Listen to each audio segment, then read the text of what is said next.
Hello everybody and welcome to Blackpool Cricket Club, Stanley Park, where Lancashire will be taking on Warwickshire in the Women's Blast. My name's Mike Perkins, alongside me is Scott Reed. The news from the toss is that Warwickshire Bears, to give them their full title, have won that toss and they will be batting, so Lancashire Thunder will be in the field. As you can see already, if you're watching the pictures on Lancs TV, Blackpool Tower looking in splendid form against a bright blue sky. There's a lot of people starting to make their way into their seats as well in the sunshine. We've even got a little guard of honour by a local cricket team for the players to come out onto the field. And we are all set to go on what is a cooler but very sunny day here in Blackpool. Thanks for joining us as well on the BBC Sport website and app. As for the team news, Lancashire make 3 changes, whether you look at it from the T20 County Cup or from the One Day Cup. We'll probably go into those changes once we've given you the full 11, because given they've had a T20 and a 50 over game in the last week, the changes are a bit more complicated. So the excellent news for Lancashire is that Meg Lanning is back into their side. Eve Jones, Emma Lamb, Tilika Stephen, Ellie Threlkeld, Seren Smale, Darcy Carter, Kate Cross, Tara Norris, Venus Wirapuli and Sophie Morris is the lineup in full. So those 3 changes from the T20 County Cup game are Darcy Carter, Meg Lanning and Kate Cross come in for Fee Morris, Danny Collins and Olivia Brinsden. But if you look at it from the One Day Cup game, it's Sophie Morris, Darcy Carter and Meg Lanning coming in for Hannah Jones, Katie Mack and Fee Morris. As I say, a little bit complicated, that because they've played T20 cricket this time last week on Sunday and 50 over cricket in the week. It's same sort of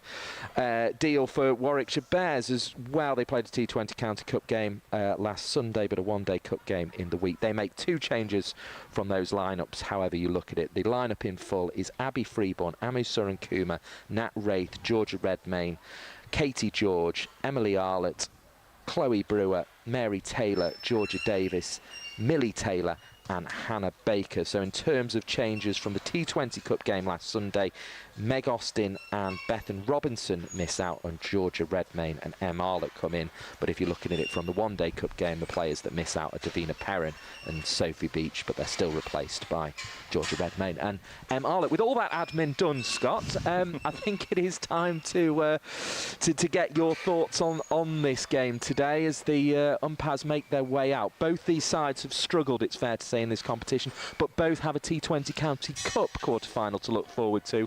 So that is a real incentive to get their T20 cricket right. It is, yeah. Good afternoon, Mike. Good afternoon, everybody. Lovely to be back at Blackpool Cricket Club once again. And yeah, I think both sides, and from a Lancashire point of view, they're probably going to have to win every game, aren't they? But I think I was reading before, there's 30 points available still left in the group, and they're 13 points away from 4th spot. So 30 points and 13 points is the gap. So mathematically it can still be done, but there is very little margin for error for Lancashire. Thunder, they're going to have to find a little winning run here, but we've seen that in the 50 over competition, back-to-back wins in the 50 over competition, and we're kind of thinking that maybe that might be a qualification spot that could be beyond them is right back in with a shout, isn't it? So you never know, but there's not a great deal of margin here for Thunder, and indeed Warwickshire Bears as well, and they're probably going to win every game to stand the chance of trying to sneak into those top 4, and even a win in all of their remaining fixtures might not be enough neither. No, it might not be. I mean, at very least, I think if you're going to make a case for these sides, it would be doing the reverse of what they've done in the first part of the competition. So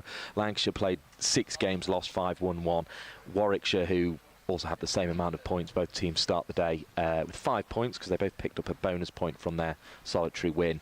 But Warwickshire played a game more and lost a game more. So Warwickshire have lost 6 and won 1. So they'd have to, at very least, I think, do the reverse of that. And I think you're right, they're probably going to have to win every game, which makes this something of an eliminator in terms of the Blast. But as I say, both sides have a T20 County Cup quarter-final to look forward to, having won last week. Warwickshire's will be against Surrey, and Warwickshire will be at home for that one, whereas Lancashire will travel to Nottingham to take on the Blaze in that one. So that's kind of where things are at in terms of T20 cricket, but a it all seemed very relaxed, didn't it, when the players were warming up today? Yeah. I mean, it's generally how players like to warm up these days, but there was a fairly sort of relaxed atmosphere around. I think we're going to have a little bit of a delay to the start here because the umpires aren't happy with something or the other. The other week when we were at Southport, it was that the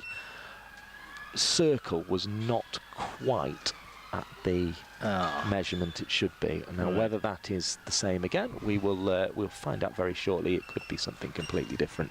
Who knows? Yeah, here's CJ to the rescue. Lancashire's groundsman heading out. Oh, what's going on here? There's a few instructions being said.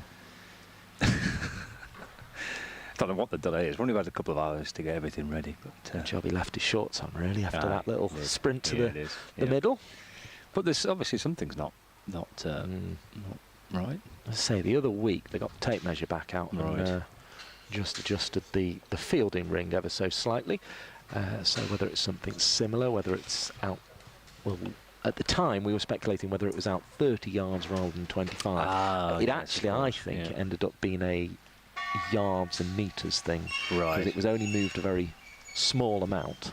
Which would indicate that maybe it was in metres rather than yards or something like that. Yeah, I remember there's a double header at Old Trafford. The tape measure's on its way. Here we go. Yeah, there's a double header at Old Trafford a couple of years ago, and the men's game started after the women's match.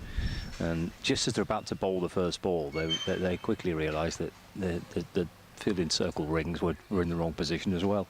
Here he comes with his long tape measure. Measured out. Yeah, it's coming in. This is a 5 yard. This is it's at 30 rather than 25. I think. Looking at just counting the paces really. I think it was a good 5 paces in, wasn't it? There. So we'll be ready to go anyway very shortly on Lancs TV and on the BBC Sport website and app. It's an easy thing to do, this, isn't it? I mean, you're kind of bouncing between, for the ground staff, you're bouncing between formats and competitions and men's, women's and cricket and women's cricket. And I suppose it's an easy thing to kind of get wrong. It can happen, I think is what we're saying. But it's a good job, that extra long tape measures. That's ideal, isn't it? If you've got a bit of furniture to measure at home, you've got yourself a new wardrobe ordered. Will it fit in the space? Just ask CJ to come with his extra long tape measure and he'll measure it all up for you and he'll be able to work out whether or not your new furniture will fit in your living room, in your bedroom. An unexpected delay then. On the toss then, what are your thoughts on Warwickshire choosing to bat here? Because Lancashire have won games batting first, albeit in the 50 over format, and have taken advantage of the fact it has turned here at Blackpool. Yeah, I think it's the same pitch we played on last week, wasn't it, for the 50 over match? It's quite a used wicket. Maybe just I don't know. It's an interesting one, isn't it? Because you think that you think that, like you say, as the game goes on, it will probably turn more. So with it being in the used pitch, I suppose the Birmingham Bears want to bat on it first. It's only in theory going to break up, isn't it, more and become more tricky to bat on. I know quite a lot of sides in T20 cricket prefer the idea of chasing, don't they, knowing what you're going to get. But if the pitch has been used quite a bit, and it has, there was 50 overs on it last week, and for example, then maybe having first use of it with the bat is not the worst option, especially when you look at the quality of Lancashire's team. I know they've not got Hannah Jones, not got Fee Morris, which is a bit of a surprise, isn't it? No, Fee Morris has a great record here. Well, what you've just said noted, you would expect, given the way Fee Morris bowled on it, getting 6 wickets the other day, it's going to turn from the off here, because it certainly, obviously, they will have sort of redressed it and all that kind of thing and tidied it up as much as they can, but Fee Morris was getting definite turn in the second innings of that 50 over game, so you would suspect right from the off here the ball will turn. They've got the leg spinner, haven't they, Venus Wirapuli, and they've got the slow left arm spinner of Sophie Morris in there as well. So they've got a couple of spinning options in that side, but yeah, I think you'd expect it to be quite a tricky one to chase on. If you bowl well on it, if you get a decent score on the board, I think Warwickshire are thinking here if they can get themselves a decent score on the ball, a used pitch should be quite tricky to chase on. But I mean, then there's the Meg Lanning factor, isn't there? So, well, there is her indeed. to have a day out, and you kind of no score's big enough, I suppose. Yeah, I was wondering actually. We saw Davina Perrin midweek for Warwickshire Bears coming back from. I saw a pull up at Edgbaston earlier in the season, coming back from what I think was a hamstring injury in the end. And I was wondering whether we'd see her, because that would sort of even out a little bit the Meg Lanning factor. Davina Perrin not in that category yet, because she hasn't had the international honours of Meg Lanning, but she is the sort of player who can, and has proved she can take a game away from you on her own. But Perrin missing out today. On Fee Morris, she's unwell. That's the reason why Fee's not playing. Which makes sense, because she's in just brilliant form. And you mentioned before, Mike, the way she bowled and batted here in the last couple of 50-over games in Blackpool, and her record in Blackpool with the bat and with the ball was brilliant. So that kind of makes a little sense that Fee's unwell. So if you are watching back home, hope you're feeling better soon. Ready to get underway. Tara Norris bowling a ball that is turned into the leg side by Abby Freeborn, and there will be a single to start the innings from a Warwickshire perspective. One without loss after the first ball, after the slight readjustment of the fielding circle to 25 yards for women's cricket. I think that's a rule that's going to change fairly soon, I have to say, given the ferocity with which the ball's been hit these days. I think 25 yards might not be far enough back to let the fielders be. Here comes Norris again to deliver the second ball of the innings. Took 2 wickets in an over at the top of the innings against Buckinghamshire last week, which really sort of killed their chase. This is going to be 4 though. Just clipped away uppishly by Katie George, and it bounced away in front of square on the leg side for 4 runs. It was a vacant region she was playing the ball into. There was a deep backward square leg.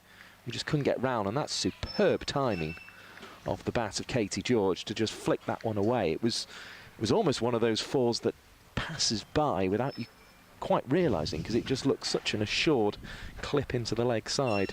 The sort of shot you expect to see the batters just switch ends for 1, but 5 without loss, it takes the score 2.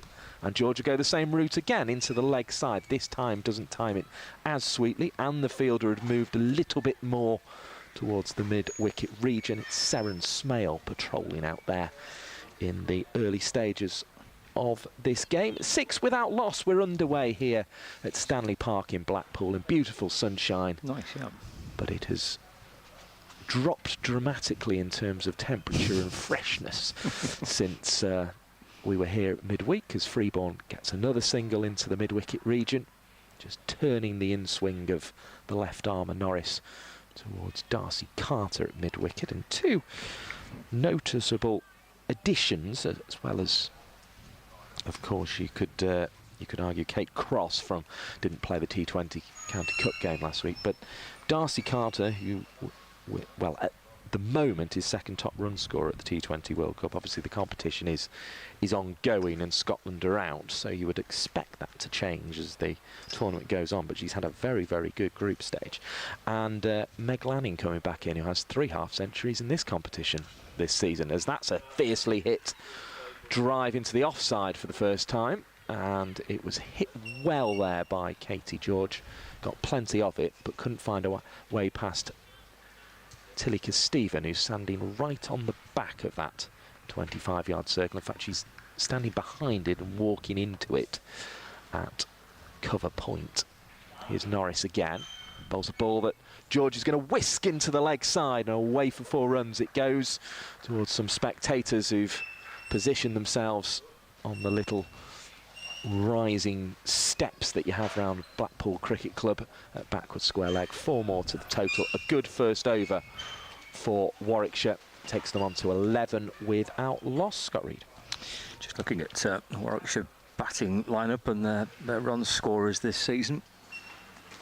Abby Freeborn's having a good year again in T20 cricket. The team might be struggling, but she's got 3 50s in this competition already this season for the Bears.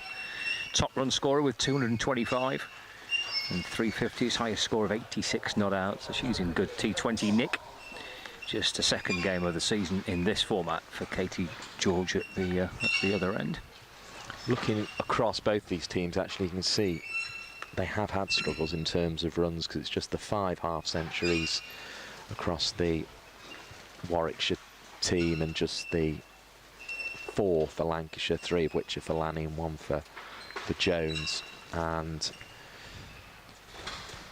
6s have been an issue as well for Warwickshire so far. As facing up is Katie George, who sorry, Abby Freeborn even, and it's George who ends up scrambling for a ground at the striker's end and puts a little dive in and gets there. 12 without loss. It was played into the offside there by Freeborn. Relatively smooth drive, almost getting a horizontal bat onto this one, but sending it down into the turf to run through, and it was quick running. It's a good single, isn't it?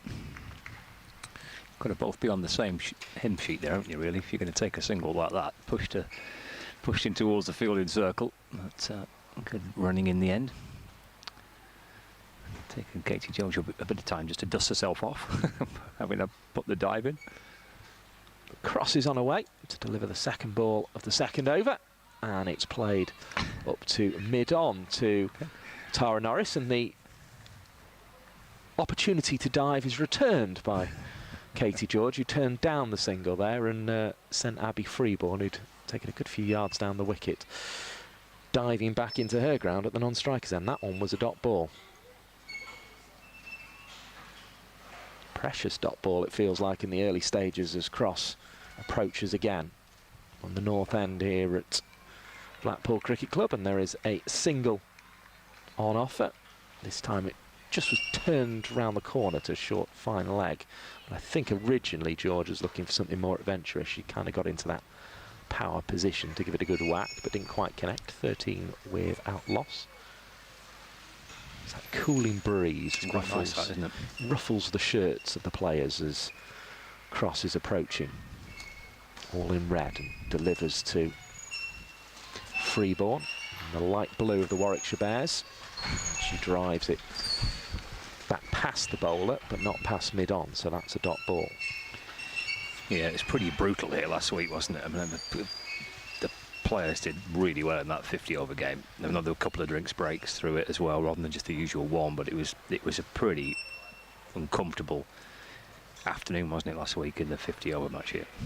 It was. I think we all went a bit doolally as this one is bowled, chopped off the inside half of the bat as Freeborn tried to get her hands through it, and it goes out to Tilly Stephen at mid-wicket, no run, and Freeborn rehearses a couple of times a straighter bat version of that stroke. Clearing the front leg well though, Freeborn here. She'll try and do so again, but just has to manoeuvre it behind square on the offside for one in the end. Only just behind square on the offside, but it trickled all the way out to a fielder coming round at quite a wide third position. 14 without loss then the score at the end of the second over. Cross conceding just 3 from that second over of the innings, with Mike Perkins and Scott Reed on Lancs TV and the BBC Sport website and app. It was a T20 game here a couple of weeks ago, wasn't it? Earlier on this month, when Lancashire played Hampshire in this competition. Lancashire batting first from 20 overs, finished on 130 for 7.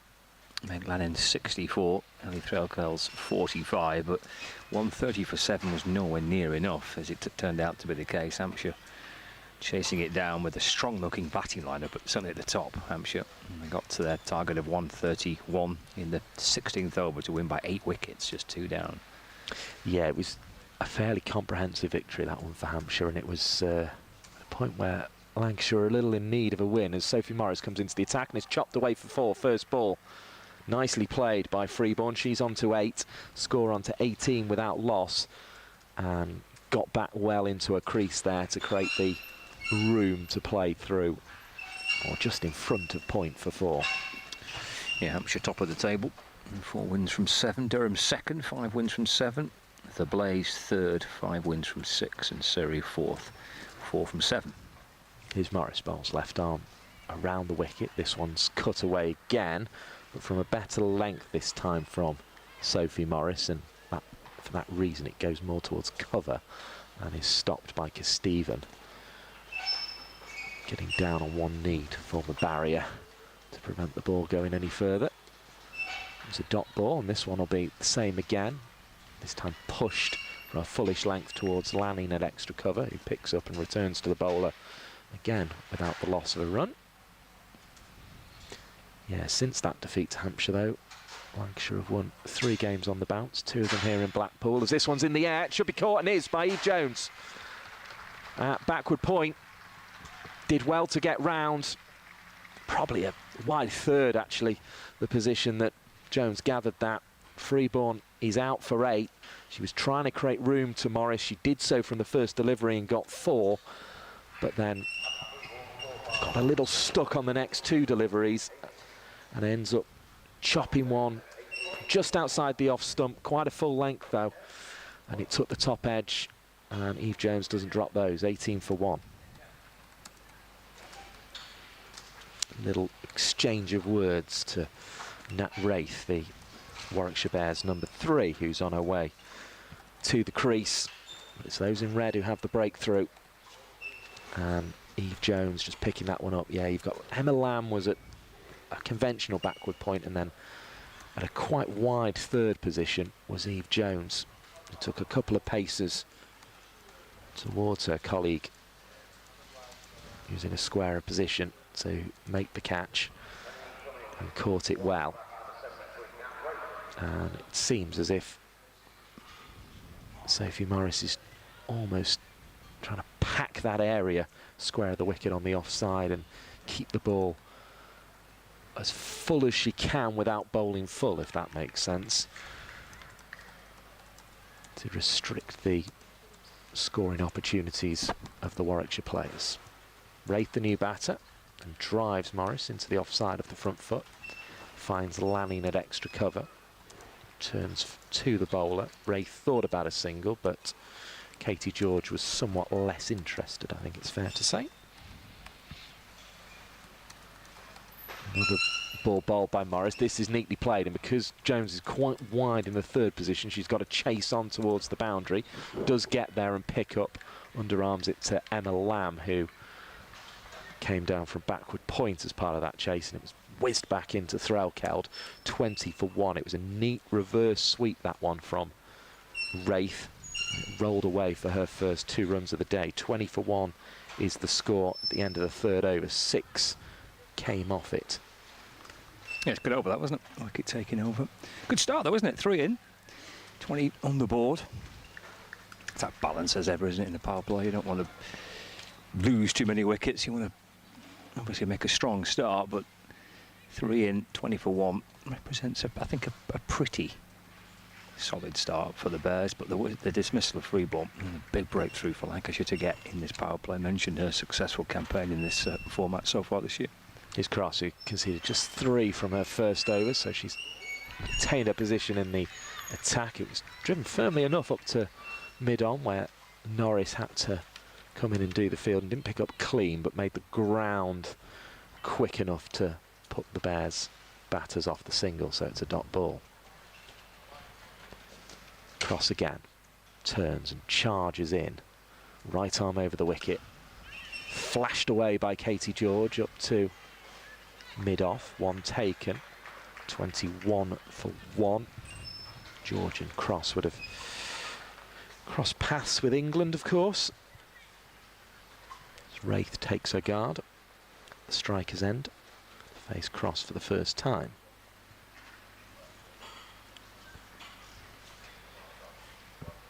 Say Warwickshire and Lancashire both struggle with the bat. Warwickshire hitting just 7 sixes so far in this competition as well, which would be another area we'd like to improve on, as that one's prodded into the offside. Eve Jones is, Meg Lanning even is in extra cover to pick that one up, and prevents a run being scored.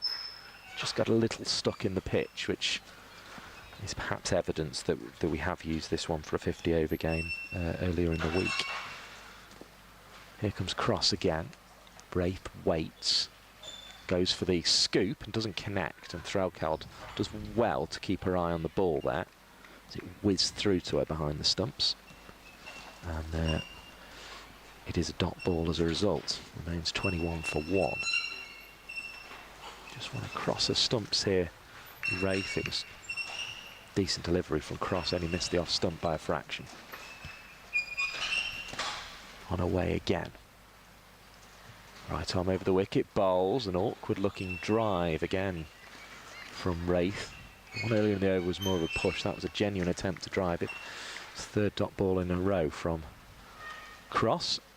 You see the clock tower in Stanley Park over there is looking back in fine form. It was having a bit of work done in the previous games, but just see it in the clearing between the trees there.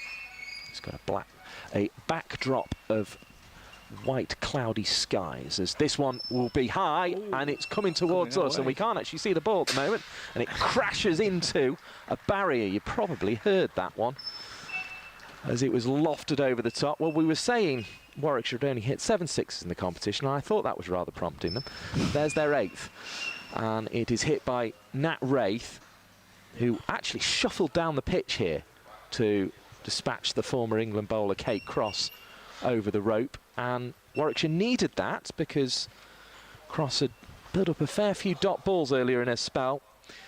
It takes, though, the score to 27 for 1 with the 6 at the end of the 4th, and Nat Wraith had decided she was going there, Scott, and she has her first 6, I think that is, of the competition. Yes, it is. Oh, lovely clean hit as well, wasn't it? Beautiful shot.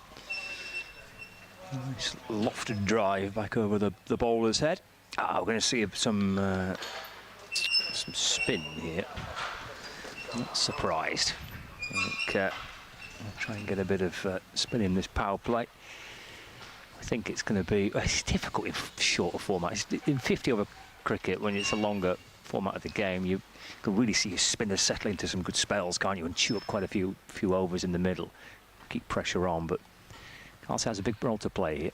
And delivers a off-spinning delivery that's clapped away into the leg side. There are 2 back on that boundary. That's where she's positioned the 2 fielders she's allowed outside the ring for this over.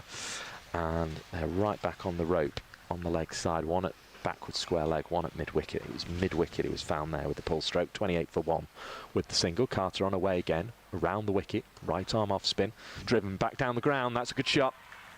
And that's the sort of weakness, if you like, in this field with the 2 back on the leg side. It doesn't offer much protection down the ground, and Wraith has gone that route again, having got the 6 off the seam across.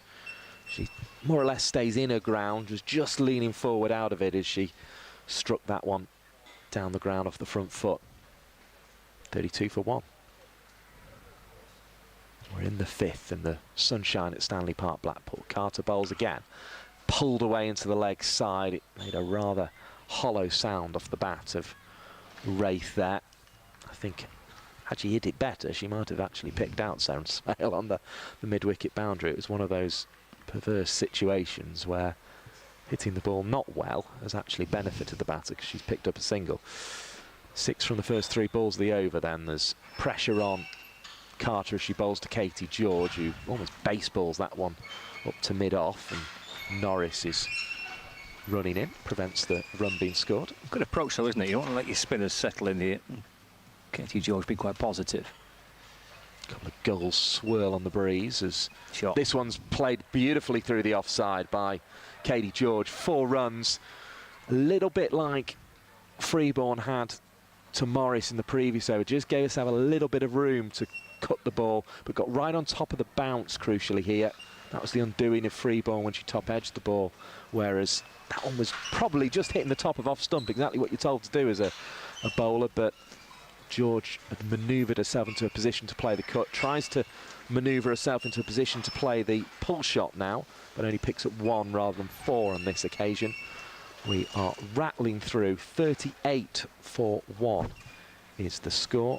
And we've had 5 overs of this innings, so I'll bring in Alison Byrne, and I will leave you with Scott Reed to pick up the ball by ball commentary. It's a lovely shot, wasn't it, for 4 in that over. As soon as it got through the infield on the cut shot, raced away for 4. It's quick outfield, isn't it? Been baking out here, and as it has been everywhere. And you should get decent value for your shots. It's a big outfield. It's quite a big ground, Stanley Park, but hit it well enough, you should get decent value. 38 for 1. This is the final over of the power play.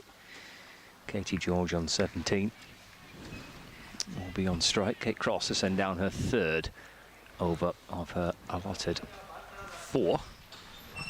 And she's in to George. Just hit back over the bowler's head. That'll be a bounce, and over the rope it goes, just underneath the sight screen. And a 4 to start the 6 over. And the Bears move on to 42 for 1. Good afternoon, Alison. What do you reckon to this start? Oh, I think the Bears would be very happy with the start. Obviously, it's never great losing a wicket in the power play, but they certainly look in the mood for the game. I don't think our bowlers have quite settled yet. Crossley's bowling very well, but the others just seem to be finding their way a little bit, shall we say. Yeah, it's going to be a good game, I think. Going to get some hijinks later on, I feel. Cross comes in, balls to George. That's muscled out towards the leg, so it's in the air. He's bouncing just in front of deep backward square leg. So it'll be a single. George moves on to 22, so 43 for 1 there. And 2 balls into the 6 over. Fielders outside the fielding circle for this final over of the power play. Well, 1 out on the leg side at deep square and 1 out on the offside at deep point. Cross for Lancashire. In and balls, the scoop's attempted here, and just beyond the reach is short fine leg. That'll run away down towards the boundary, has gone for 4. And look, for a second, maybe, just maybe, it might just fall into the hands of short fine leg, but it's gone for 4. Yeah, just picked out. I think that's Sophie Morris down there, not the tallest player in the Lancashire team. She did her best, though. She did, yeah. Both feet off the ground, outstretched right arm. Just couldn't quite snaffle it, or indeed get a fingertip to it. In truth, just underneath it. It's a good start to this 6 over. There's 4 single 4, 47 for 1. Rath's on strike. Cross and balls. Let's play back towards Kate Cross, and they'll shuffle through for a very quick single. And that single appreciated by the Bears balcony. It's good running. 48 for 1. Yeah, these two carrying on the good work that Freeborn had at the start of the innings. It was a very dramatic first over or 2, wasn't it? It was good. It was. Well, I'm hoping Tara Norris does protect us here. I've been over to the side watching you. Might get him peppered a little bit. We're in the firing line, aren't we? A little bit, you are a little bit. Yeah. She's a good fielder, Tara Norris. I've every faith. We're in safe hands then. She's down below us on the long on boundary. It's cross over the wicket and balls. And they're going to get through for 1. The shy at the stumps. It's a direct hit, actually. And they are safely through for a single. Yeah, good work for Morris. A little thin under edge, wasn't it? The bottom edge of the bat. Has been given us a run. Just in the nick of time, scrambling through as well. I'll bring up the 50. No, 49. 49 for 1. Final ball of the power play. Well, like I should give for a wicket here. Cross in and balls. Oh, it's in the air. It's out towards the leg side. Oh, it's swirling around, and I just don't think it was picked up properly. Maybe the ball just whipped around a little bit in the wind. Horrible! Try and catch that. You could see the ball. If you're watching on YouTube or Lancashire TV, look at the trees behind where Kes Stephen was there. It's a really strong wind out there, and it's gusting. It's not a consistent wind, and she thought she had it miles away in the end. It did go a mile up in the air. Yeah, and in the end, it's just kind of with the wind buffering it. A bit of a misjudgment, and it falls safely. Well, that ends the power play. That feels like a very good 6 overs out for the Bears. 50 for 1. In an excellent position here.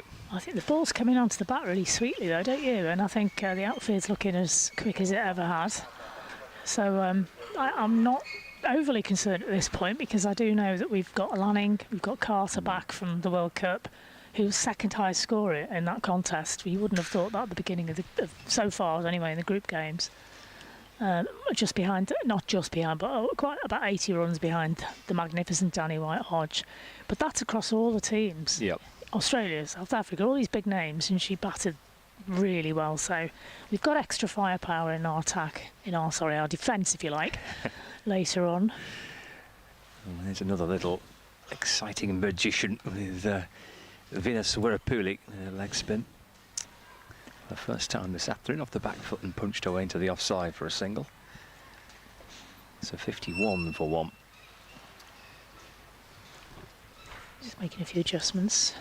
Wirapuli's got a mid-off in as well as a mid-on. Only one of them at the boundary. Comes Wirapuli. Oh, she's taken her. And she's bowled George. Oh, that was a ball that we should just floated up, and then it at the very last minute, that little bit of dip. It just dies, doesn't it, when it bounces? Superb, yeah. You watch this again, it's floated up fairly high above the eye line and then it dips down. But it just sort of thuds into the pitch. She's done that a few times. I don't know if it's backspin as well as a bit of lateral movement, but it just does not bounce up. Very difficult. You just cannot play across the line to this young lady, because if the bounce isn't regular, you've had it.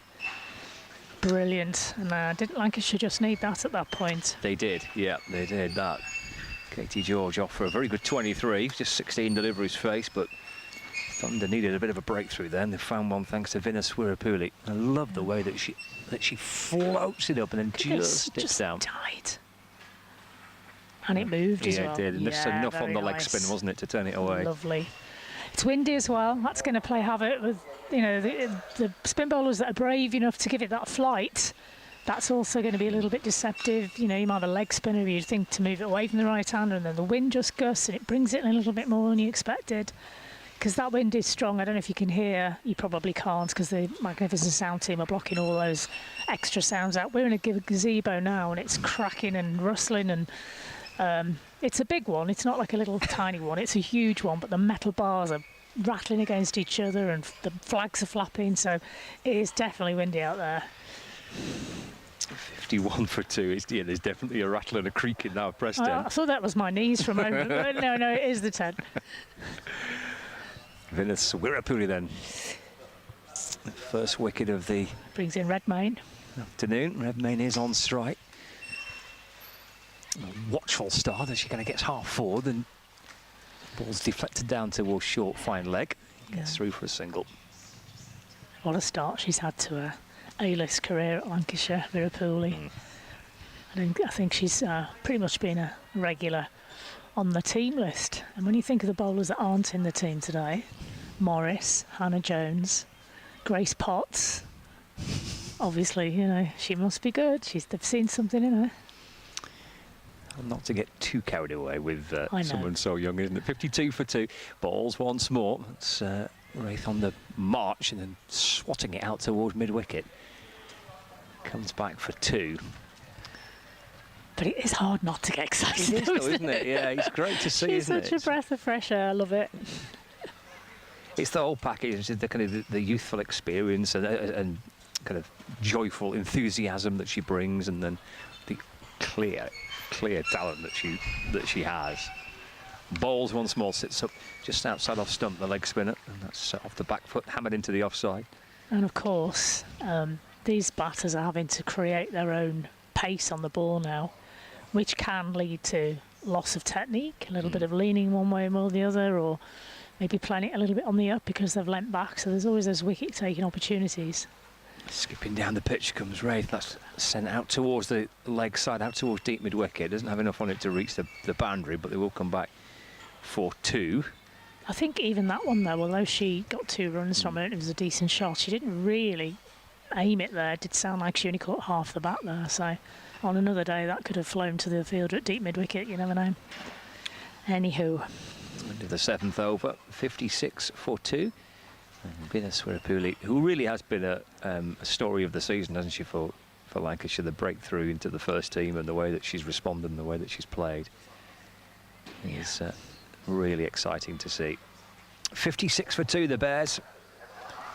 We've had 7 overs of this game here at Stanley Park in Blackpool on Lancs TV. T20 Blast fixture. It's must win, isn't it? There's still a little bit of hope, but I mean, but in truth, they've probably got to win every game. I was reading before, there's 30 points left to play for, and there are 13 points the gap. There you go. That's exactly what I was just about to read to you. 13 points behind, 30 to play Right, so for. it's still on, isn't it? Yeah. But they've got They to win need them to all. win. They can afford just about, I believe, to lose one, but Okay. realistically. Right. Is this, this not, it's Emma Lamb bowling. Oh, lovely. Seen much of Emma Lamb's bowling this season, have we? It's a good sign in terms of her physical fitness. The start of the 8th over will be Lamb. It's fighting a little flat and quick to begin with, and Redmayne able to force it away through the offside. Smale on the cover boundary fields. Just a single, 57 for 2. Hannah Jones in front of us on 12th duties today, just passing Kate Cross a well-earned drink after her bowling spell. Yeah, look at some of the quality of the players, not, as you mentioned, not in the Lancashire 11 today, through various different reasons. Yeah. It's, Still missing Ailsa Lister. I think she picked up a niggle away with Scotland as well. She didn't play all of the games for them in their group games, but... Lamb in balls, that's whipped away off the hip. Not towards deep backward square leg on the pull shot. Nicely timed and nicely fielded. Yeah, she and Carter got a few runs together for Scotland. I watched some of it live down at Old Trafford. I was there volunteering, and they seem to be doing very well, the pair of them. 58 for 2. We are 2 balls into the 8th. Lamb around the wicket to Redmayne. That's carved out through the offside, gathered by Smale on the point boundary. Oh, It's a throw that comes in that takes a awkward bounce for Ellie Threlkeld. But no damage done. Lamb seems to be cramping these two up a little bit. They're going to sort of squirt it out to... What's the cover is now, square leg.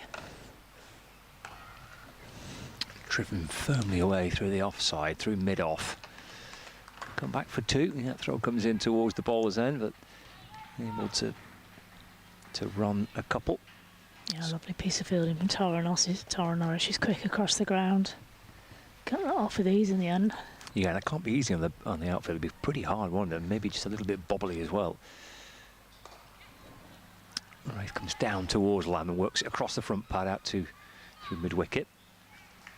Smale picks it up on the deep mid-wicket boundary and through for a single. End of the over. So 8 gone. And that is 62 for 2 at the... Oh no, one more left. Sorry, one more left.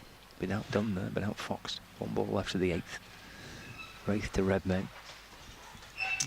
What played away through the onside. Along the ground through wide mid-on. Cross comes up to field. There we go. End of the 8th. I know what field. All the fielders started moving around, but that was yeah. the left-right combo, you see, mate. It's caught me out a few times. 63 for 2, 8 gone. And Wraith on 28 and Redmayne on 14. Good start from Lamb. It's nice to see her back bowling. That's another variation in the Lancashire bowling collection. It's probably why Fee Morris was given a bit of a rest today. I don't think it's anything more than that, but Carter provides the extra batting prowess, and Lamb is chipping in with some decent right arm off break options. It's going to be important, that, isn't it? Because this, I've mentioned before, this is the same pitch we've used now for a couple of games, and we saw how much it was spinning the other day in the 50 over competition. So you think your spinners are going to play a big part in these middle overs with Carter, with Pooley, Lamb, Sophie Morris. Sophie Morris, yeah.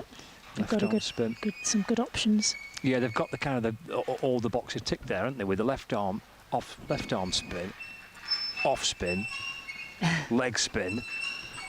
Left arm seam, right arm seam. Yeah, they're nicely balanced, well isn't it? Yeah. Even without Sophie Morris. That's tossed up. That'll be a full toss as Carter sends a first ball down the 9th over. That's swatted out towards the leg side. She didn't do much bowling for Scotland in the World Cup. She was mostly used as an opening pass, remarkably. So she might just have a few little rusty joints in her bowling arm.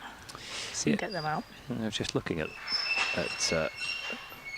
the amount that she bowled. Yeah, it wasn't a lot, was it? Bowled against West Indies 0 for 5 against New Zealand, 0 for 13, Sri Lanka 0 for 40.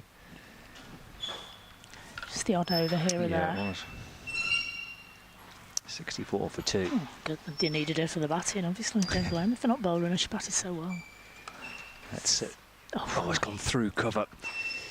Again, that was an awkward bounce, in fairness. Hit away through the offside by Wraith, who's on to 32, and the Bears are 68 for 2 now. But that's right at the edge of the fielding circle on the offside. It's thumped firmly away. The bounce, difficult one. And driven again through wide mid off this time. And come back for 2.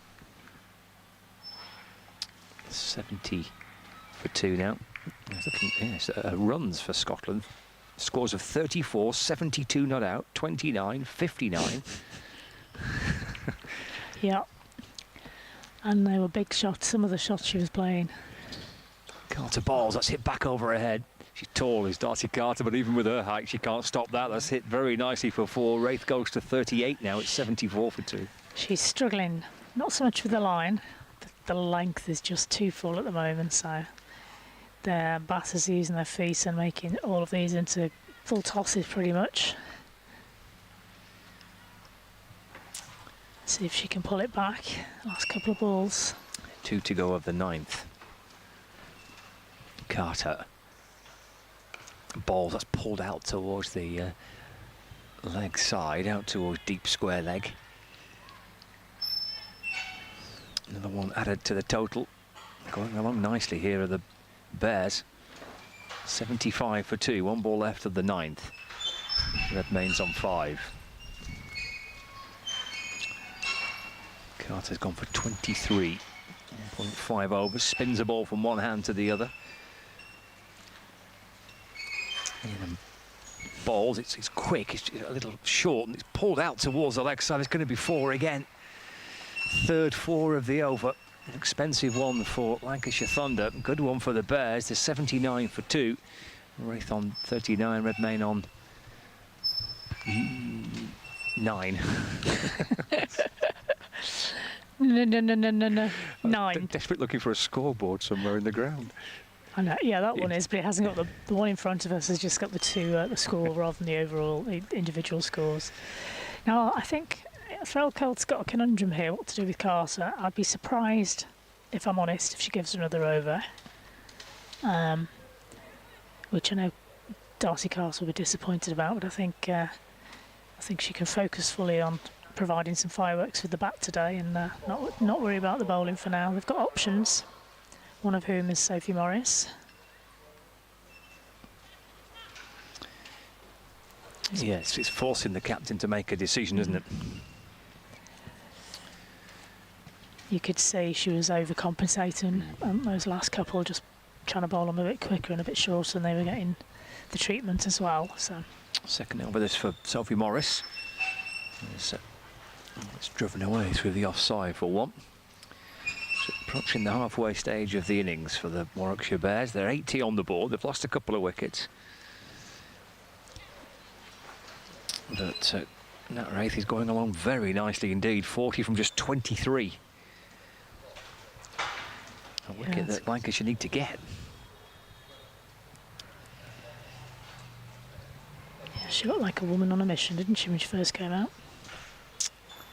Balls again to Redmayne. They're tentatively dropped away to the offside. Yeah, there hasn't been enough of those balls as yet this afternoon in the block hole, cramping up the batters for space. They've either been too short or too full, and Oh, is that an inside edge? better. Yeah, I think that's bowled Redmayne for 9. Third wicket to fall. 80 for 3 in the 10th. Maybe a little inside edge back onto the stumps. Good stuff from Sophie Morris. 2 for 7 for her. Come back into the side. She had that one turned nicely, didn't it? I thought it was an inside edge, but that is spun back in sharply, hasn't it? Yeah. Got to get it in the right place. Even if the ball will spin, if it's too short or too full, the quality of these bats, they'll put it away. It's just that niggling length needs to be to be attacked a little bit more often from a Lancashire point of view. Good stuff. Morris will be pleased. Hasn't played. Well, in fact, I think this is just her second game back this season after a tendon injury. Number 37 is coming in. Marlott, tall. She hasn't played much this season either. She's had a few niggling injuries. It's good to see her back in the Warwickshire team, if you're a Warwickshire supporter, obviously. Missed out on the World Cup, of course, because she would have been in contention, being one of England's, top 5, shall we say, pace bowlers.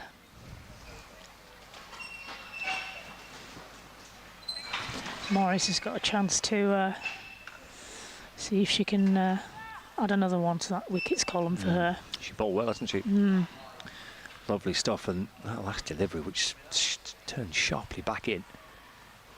That's punched away into the offside by Arlott for no run. One ball left, sorry, 2 balls left of the over. 2 for 7 for Morris. Good stuff. Left arm spin around the wicket in and balls. That just hurried Arlott up a fraction. Arlott practically jumped into that shot. Up to way to backward point, there's no run. After the expensive over at the other end, this has been an excellent way to drag it back for Lancashire Thunder. Oh. Inside edge, I suspect, which bounces out towards the offside. That's an outstanding 10th over by Sophie Morris. A much needed one for Lancashire Thunder as well. So 10 gone, 80 for 3. And, well, interestingly balanced, isn't it, Ali? Yeah, well, thoughts it on that, is. and Michael come join you. It is well balanced. That wicket was crucial. A fantastic bat. She's predominantly known for her bowling, but I've seen her as a very good ball over the years. But I feel with Lancashire's batting lineup, Warwickshire are really trying to attack them at this point as Virapuli comes in to bowl from the south end. It's been pushed out into the covers off the back foot for 4 runs. Bowled a little bit short on that occasion. It allowed the batter to rock back. Wraith filling her boots at the moment, another boundary. Threlkeld obviously standing up for Virapuli, as you would.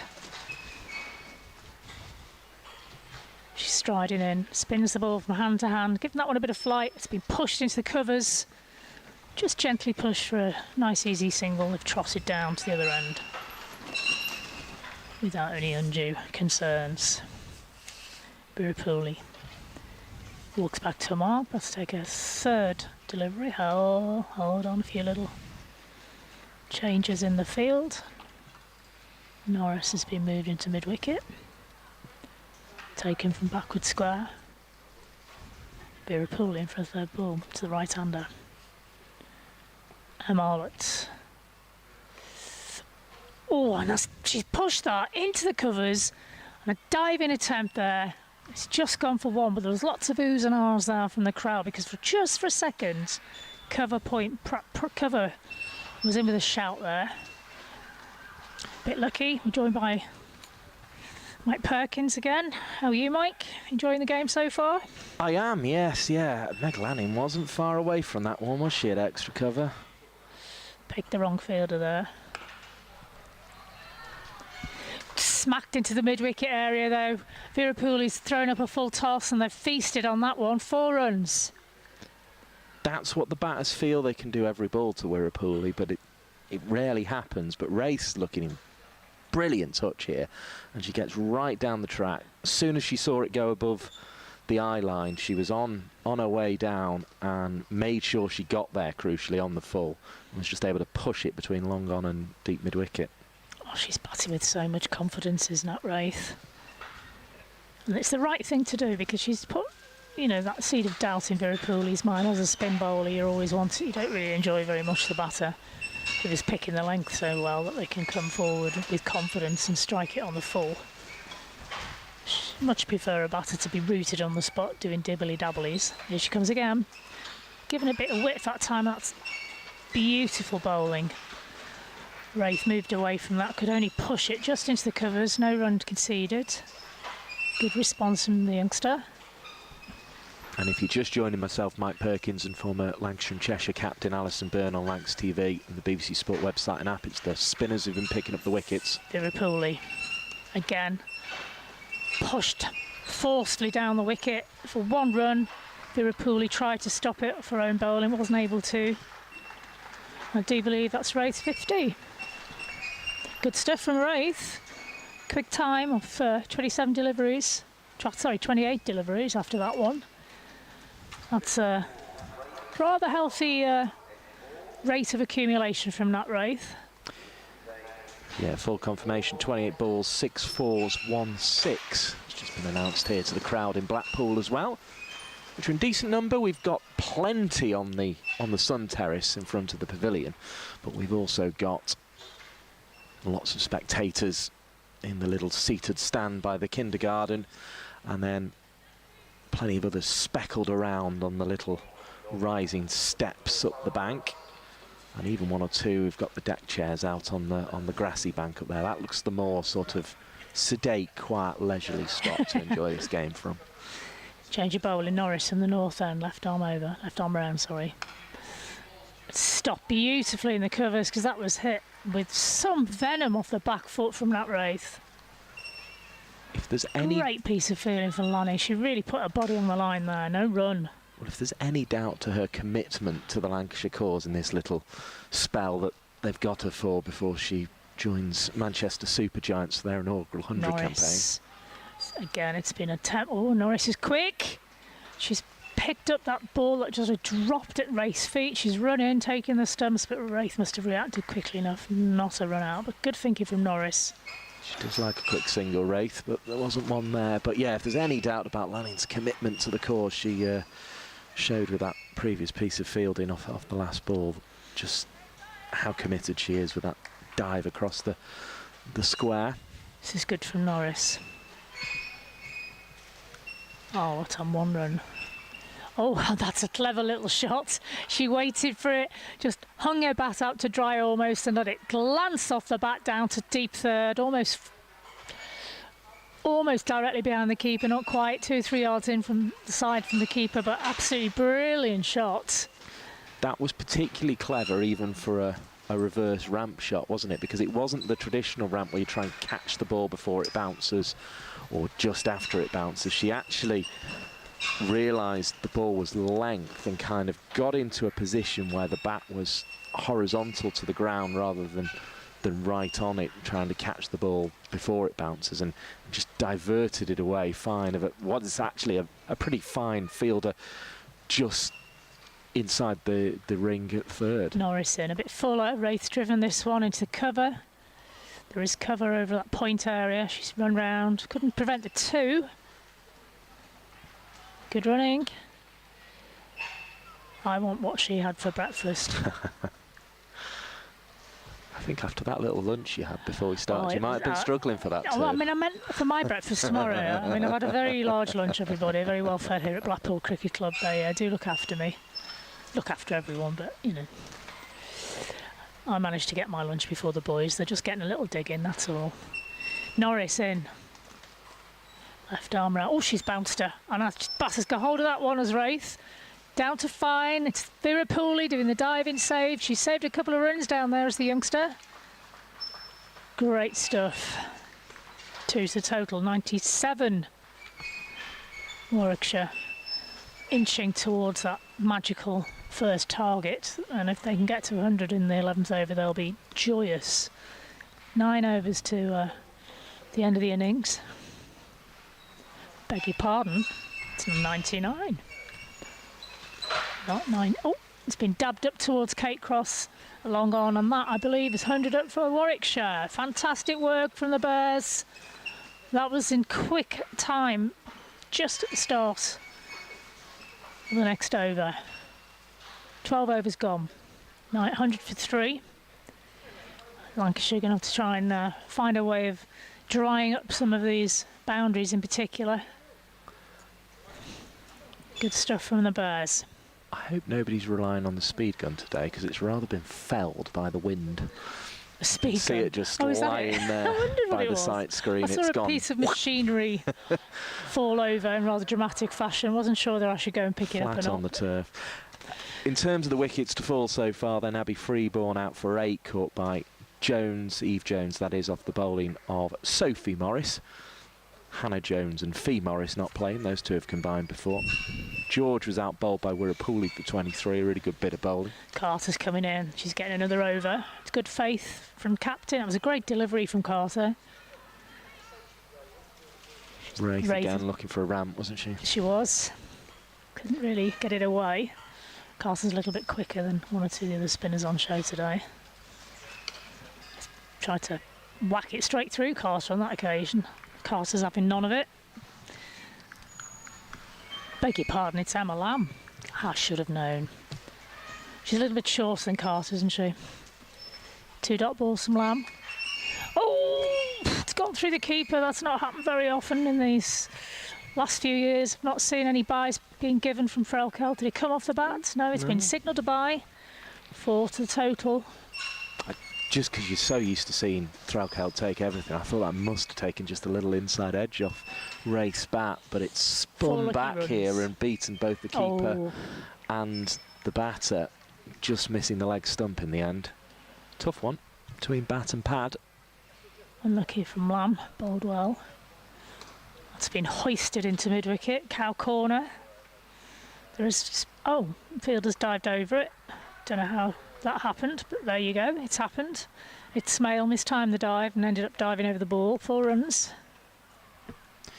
The final one of those wickets to fall that we didn't bring you is the most recent, which is Redmayne bowled by Sophie Morris for 9. So Morris picking up 2 so far, but the fact there have only been 3 wickets means Warwickshire have a bit of power to add here in this innings. Well, that's always a danger, isn't it? If you don't take early wickets, then it becomes problematical earlier. As a Wraith has just cut that one to the covers, but fielders have stopped it going through the circle, but it's just 1 run on this occasion. 109 the score. Wraith's moved on to 64 off 39 on Arlott. Doesn't really need to do much. Wraith's doing so well. She's got 1 off 4 deliveries. Great grab at backward point by Eve Jones. That she almost like clawed it in. She's on straight now, is Arlott. Driven straight, push straight. Hardly touched that. It's almost reached the boundary, but they won't get 2 because the fielder's pounced on that. 1 run. The end of the 13th over. 110 for 3. Nice to see Emma Lamb bowling. We were speculating whether she would get involved towards the back end of that innings against the Blaze when things were starting to get tight. We were thinking they could really use with a 6th bowler here. It's a real shame that Lamb, who's had a few sort of back injuries this season, couldn't be brought in, but clearly feels today it could have something to do, I suppose, with Fee Morris being ill. Oh, is she poorly? I wasn't sure. Apparently he's not well today, so that's how she's well missed soon, out. Fee So Morris. may well be watching the stream on Lancs TV at the moment. With Mike Perkins and Ali Byrne, the former Lancashire and Cheshire captain, and Sophie Morris looking to add to her 2 wickets. Left arm round. Wind's got up again. It's been punched into point area by Arlott. Getting Wraith on strike is a good ploy at this point, I feel. 1 run. The wind really has kicked up. You can see it swaying the trees in the distance from right to left as we look from the north end. Morris. Bowled well so far, and that's been hoisted a long, long way. Don't think it quite made the boundary. 1 or 2 bounces for 4. Was it I given? thought it had gone, but no, it is full. I saw a bounce. I thought it had You gone. need to get to Specsavers, Mike. I thought this had got the height on it to clear I the think the boundary. wind held it up. I think it was into the wind, and it's just held it up a little bit. Very much blowing against it, isn't it? To square leg that one, Morris again. It's straight this time. Crosses on the chase, and of course she stopped it. Of course she stopped it. Well played. She's backed up nicely by Tara Norris, who's done the fielding. Great work from the two players in front of us.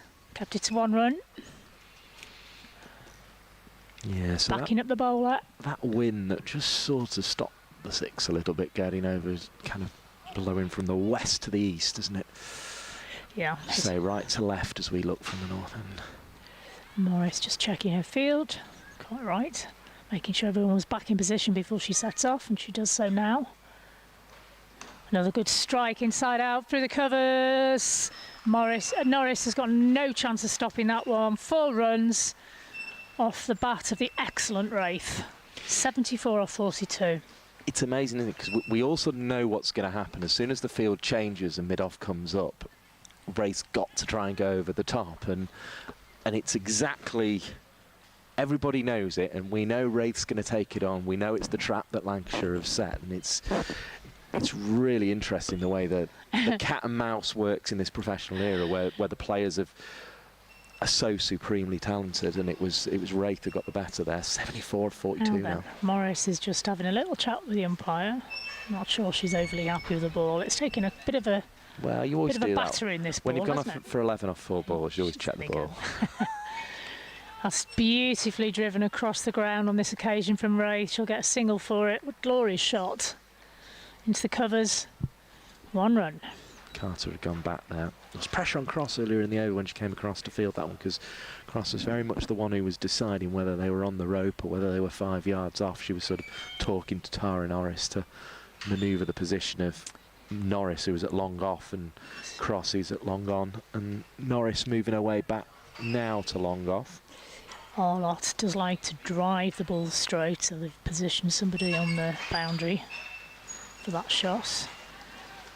Morris has bowled well. Arlott has actually played it out there to Norris at long on, but only for 1 run. Yeah, Morris was put under pressure in that over, wasn't she? 123, 13 off the over, still only 3 wickets down. Yeah, such is the fickle nature of T20 cricket. It was Morris's turn to, having picked up the 2 wickets, to be on the wrong end of it there, but that's the game, and that's the challenge for these players. Certainly is. And it's a challenge for young Virapuli, because I don't think either of these players will be fearful of using their feet to her.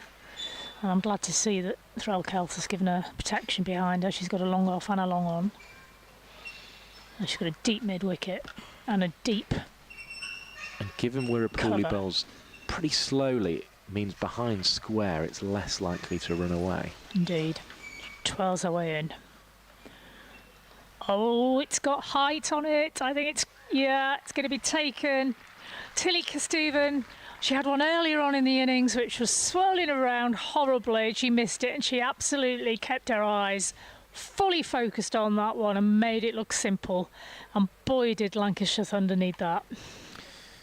Yeah, the tall figure of Arla, who, as you say, does like to drive down the ground, was just trying to hit that one over the top, but didn't really get enough of it in the end. I mean, you really can't blame her for just swinging the bat at everything at this stage, because they've got wickets in hand, they've got Wraith, a set batter, and they've still got the likes of... Amy Surunkum. That's the lady I'm trying to say. I'm getting so excited because there's so much happening. But yeah, she's a fantastic young prospect, this young lady, number 10 on her back. So I've never seen her bat live yet. I'm looking forward to seeing her in action. Not too much, obviously. All you Lancashire fans listening. Well, I am biased, she's only of going to course. have just over 5 overs, isn't she, here? So I think even if she goes ballistic, she's going to struggle to get too many more than 30 or 40, you would imagine. But we'll see. Yeah. It'll be something special if she does get more than that. And Surin Kamar's on strike against Virapuli. Second ball of her over. Oh, and she's appealed, but it does look as if it's going a little bit high and a bit down leg, and just didn't look right. I think it was a googly. Bounced and came back in towards the batter, didn't it? Let's have a look now. Yeah, sharply, actually. Very sharply. Missing leg by some distance, wasn't it? Getting a bit of turn, though, is Virapuli. And that's beautifully slapped from Surin Kamar. It's good running! Wraith's done well there, because Morris has already hit the stumps on one occasion today from that short fine leg position. It was a clever ball, that first ball, actually, because the conversation between the batters would have been she's bowling leg spin, it's turning a bit. So clever. actually, to get it to turn in completely the opposite direction was not easy for Soren Very, Kumar very arriving at the clever. crease. Yeah. Brings Wraith onto strike. What has she got up her sleeve against Virapuli? Will she use her feet? She will. Ooh, she got away with it. She didn't really get a good connection on there. Pharrell Kelt has gone chasing through to short mid-wicket to prevent the second run. See, that's why they let her into the outfield this time last week in the County Cup, isn't it? Give her some practice. Just give her a bit of practice to cover mid-wicket as well. That's where she was fielding, wasn't it? In Leston, at short mid-wicket. Took a catch as well, didn't she? Nice catch. She dealt with Pharrell Kelt in the... Trying to think whether the catch was at mid-off or mid-wicket. It was one of the two, wasn't it? I think she spent time at both. Virapuli to Surun Kumar, is hoisted that over short mid-wicket. Will Smale get there this time? She's done her best to get there. What a dive she's put in there, but to no avail. 4 runs. The one earlier was one that you'd generally expect Smale to get to, whereas that one she was chasing a losing course, wasn't she? She wasn't giving up though. It had gone right over the line of mid-wicket, who was in the fielding circle. Yeah. And that's what made it so difficult, because really mid-wicket was there to cover that, but it got hoisted over her head. Surun Kumar keeps the strike. 5 off 3 already. Oh, tempted her did Virapuli then. Surun Kumar was a bit bamboozled, so just had to defend on that occasion. Soren Kumar might have even motioned with her own gloved hand there that was the googly again. I think Virapuli thought, well, it worked first ball, I'm going to go back to it and see Lovely a couple of children playing a game of cricket against the white brick wall up on the far side here at Blackpool Cricket Club, and it appears it'll be sort of out towards extra cover for the right-hander Wraith here where this game's going on, and it appears that Alison Burns spotted a wicket there. Yes, it was a good piece of bowling from the young man in the dark T-shirt. The umpire's not giving it though. Anyway, Norris. On her way in. Bowling left arm around the wicket. That's going to be 6. Right into the kindergarten it goes, and it's hoisted away by Nat Wraith.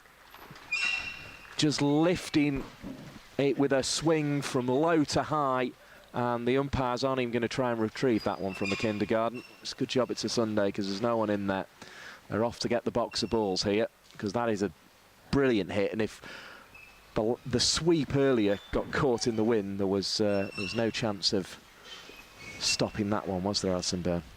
It wasn't. I'm just wondering if Hannah Jones could sneak a little bit of a tiny amount of explosives in the ball, just a tiny amount. We don't want anyone getting hurt, so we're going to have to do something to get some of these batters out. I can see the cameras on Lancs TV have located the ball there. It was right at the bottom of a little slide, by the looks of things.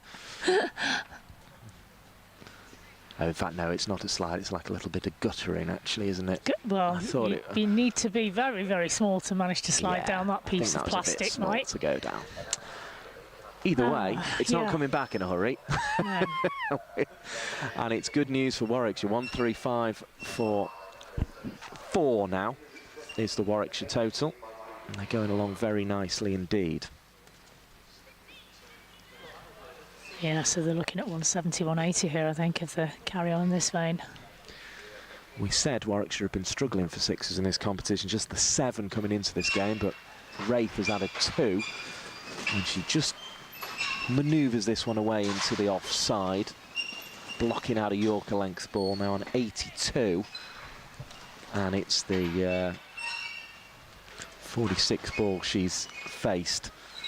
But yeah, she's had a couple of 6s and 10 4s as well, one of which bounced just a fraction inside of the rope. Here's Norris. She's put under pressure in the first over of the game that she bowled, where she conceded 11 and concedes a 7th run of this over as well. 27 without a wicket now. Halfway through Norris's 3rd over. Last week she was the star of the bowling performance at the top, getting 2 batters without scoring against Buckinghamshire, but a bit of pressure on her this week. Such is the nature of T20 cricket. Here comes Norris, left arm around the wicket. Soren Kumar's given herself a bit of space. It's in the air, should be caught. Oh, it goes down. Eve Jones just never quite got her feet in the right place there at mid-off. It was going over her shoulder. It was a difficult one in the breeze. I'm not sure if the sun would have been helping there either.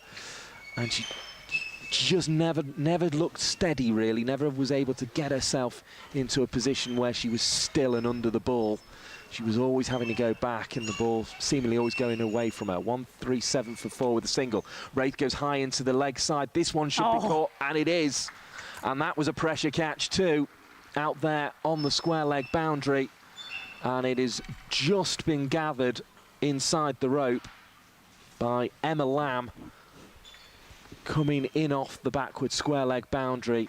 And she did ever so well here. Credit to Norris, sticking to her area outside off stump. It was hoiked from there, and Emma Lamb just gathering it. She collided with the turf. It sort of threatened to come out, but that was a very, very good catch, and particularly given another difficult chance had been dropped the ball before. Lamb doing superbly to gather that one. 137 for 5 the score moves on to, as the 5th Warwickshire wicket of the innings falls, and Chloe Brewer will come out at number 7 here for the Bears. And they've batted well so far, but they still need to take advantage of this position here. The ropes aren't the biggest here at Blackpool, although the pitch has been turning. We've seen that throughout this innings. We said there was a chance it could go from ball 1, or at least from ball 1 that the spinners bowl, and it's proved that. So it's not going to be an easy chase. I wouldn't have thought this one, Alison Byrne. No. And Warwickshire thinking get it up above 150, 160, then they're really going to be in charge. Well, they needed to get Nat Wraith out, because I think it was we were looking really at 180 at the way she was hitting it out the ground for fun, weren't we? So good stuff. Stuck to your task well there, Norris. Great catch from Lamb. She comes in again. Bowls a ball roundabout off stump, driven away into the offside. Lanning picks it up at short extra cover, as she likes to do, and then runs round almost as if to say to the team, right, let's move, let's get on to the next over here. And between overs, we'll give you the details of that Nat Wraith innings, I think, because it was a spectacular one until it ended in that catch from Emma Lamb off the bowling of Tara Norris.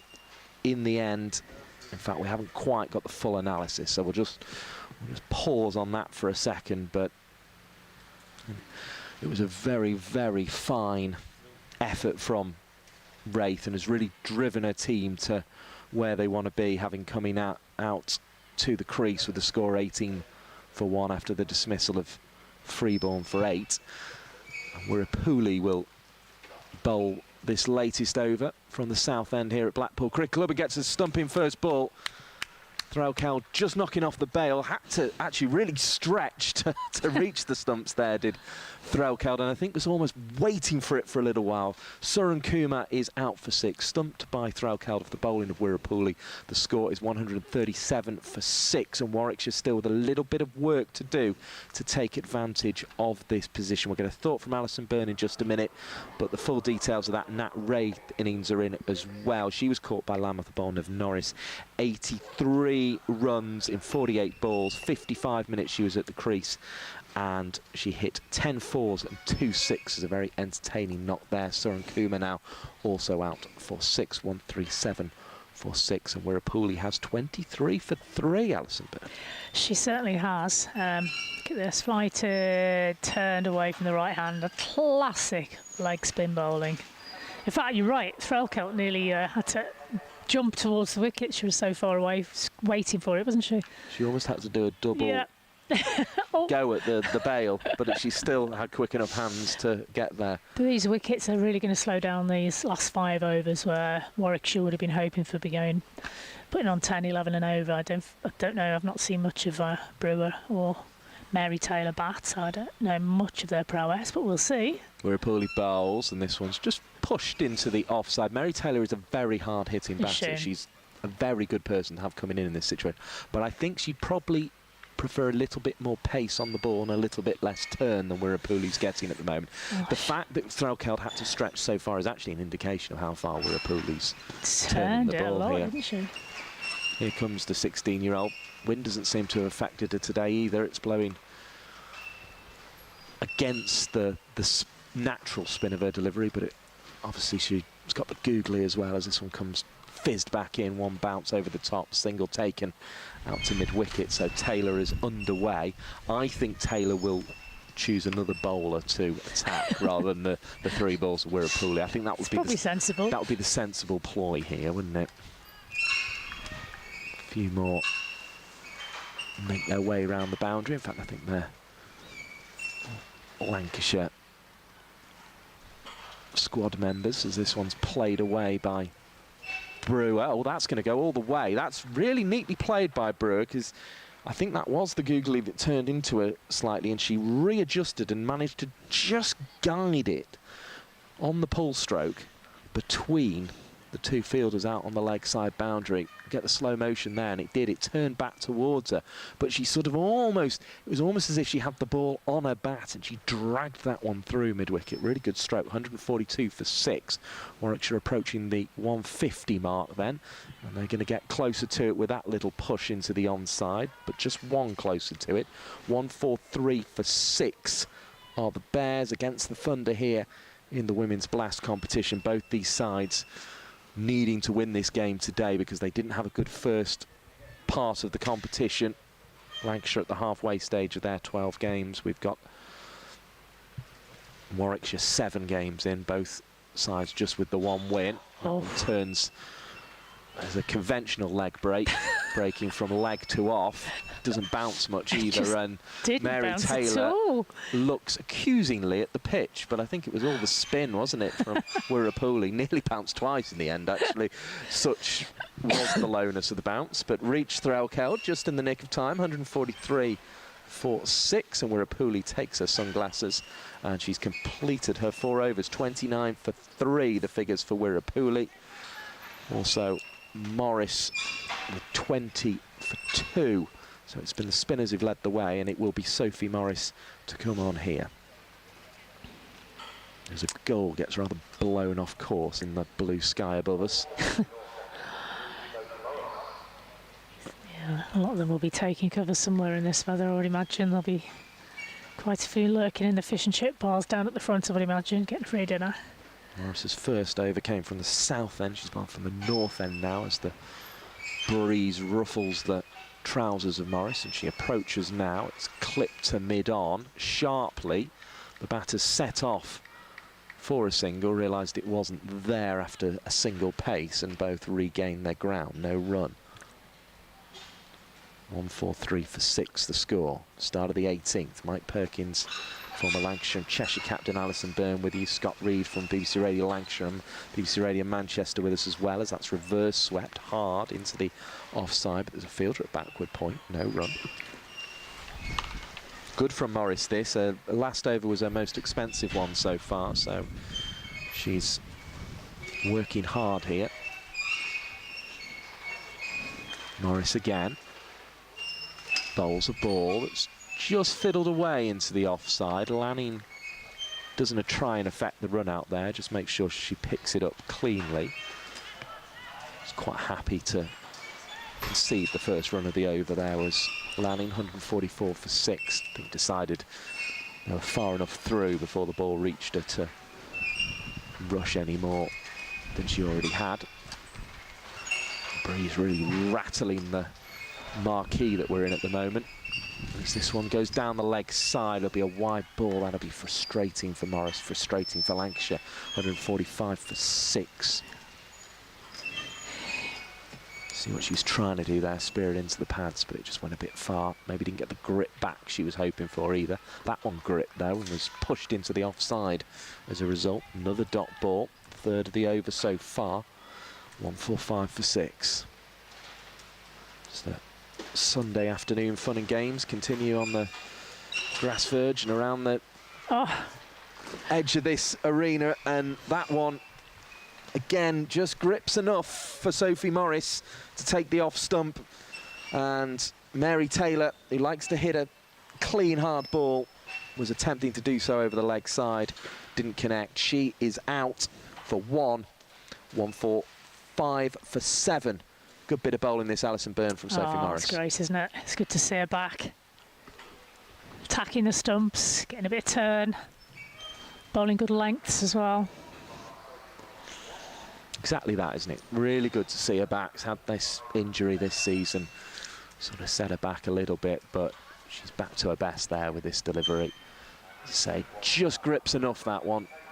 Doesn't really turn as such, but just grips in the pitch enough as Taylor was trying to swing it over the leg side. Just caused it to straighten onto that off stump. You miss, I will hit. That was very much the approach, wasn't it? It's her sister coming in to take over. Yep, you get rid of one Taylor in this side, and Mary is replaced by Millie. Blackpool is a seen city of as two much toes. of Millie batting, so I don't know if she is as clean a hitter, but she dabbles this one leg side for a single out to backward square. In fact, she got it in front of square, but backward square was the fielder who came and did the work. 146 for 7. We've had 18 overs of the innings so far, Alison Byrne, and Warwickshire building a strong total here, but they'll want to add a few more. Yeah, I think they would have been hoping for more after the start. They've been given by Wraith, Redmayne, Freeborn, big hitters.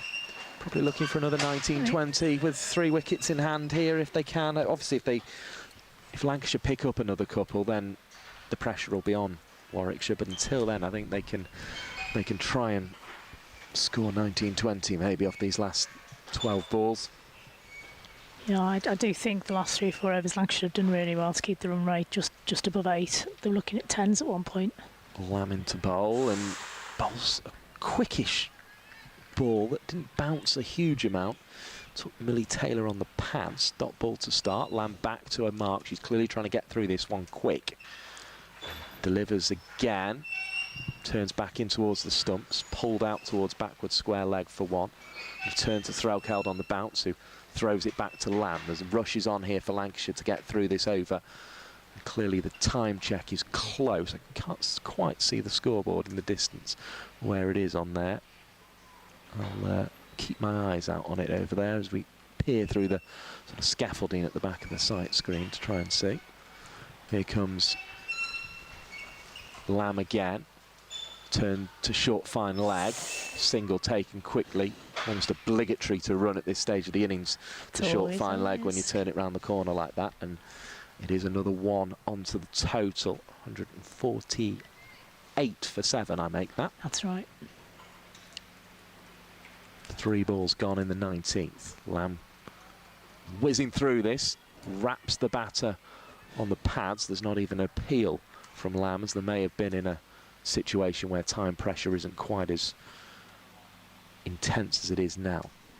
2 balls to go in the over from Lamb, and then the fielders will sprint round for their positions. Clapped away into the leg side, but it'll only be 1. Smale at a very straight deep mid-wicket. Picks up 149 for 7. Lamb gets the ball back, brings in her mid-off very quickly as well. Covers back, 2 back on the leg side as well. Threlkeld wants Wirapuli finer as Brewer faces up. Looks to sweep again, sweeps well. This will be 4 runs. And that won't help the timekeeping either, because it's going to be a little bit of a chase, although one of the spectators is helping the timekeeping by picking it up and throwing it back.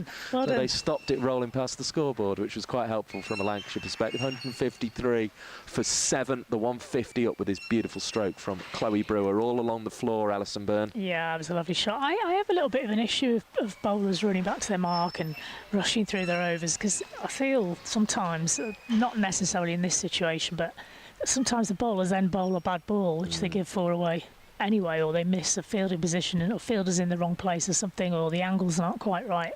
I just sometimes think you should just say, okay, we'll take 1 over with 1 fielder on the 1 rather than on the boundary cross. So costly, can't it, with only 4 out though. And Cross gets a wicket with her first ball of the final over. It's dragged on by Millie Taylor, who's looking for something adventurous on the drive.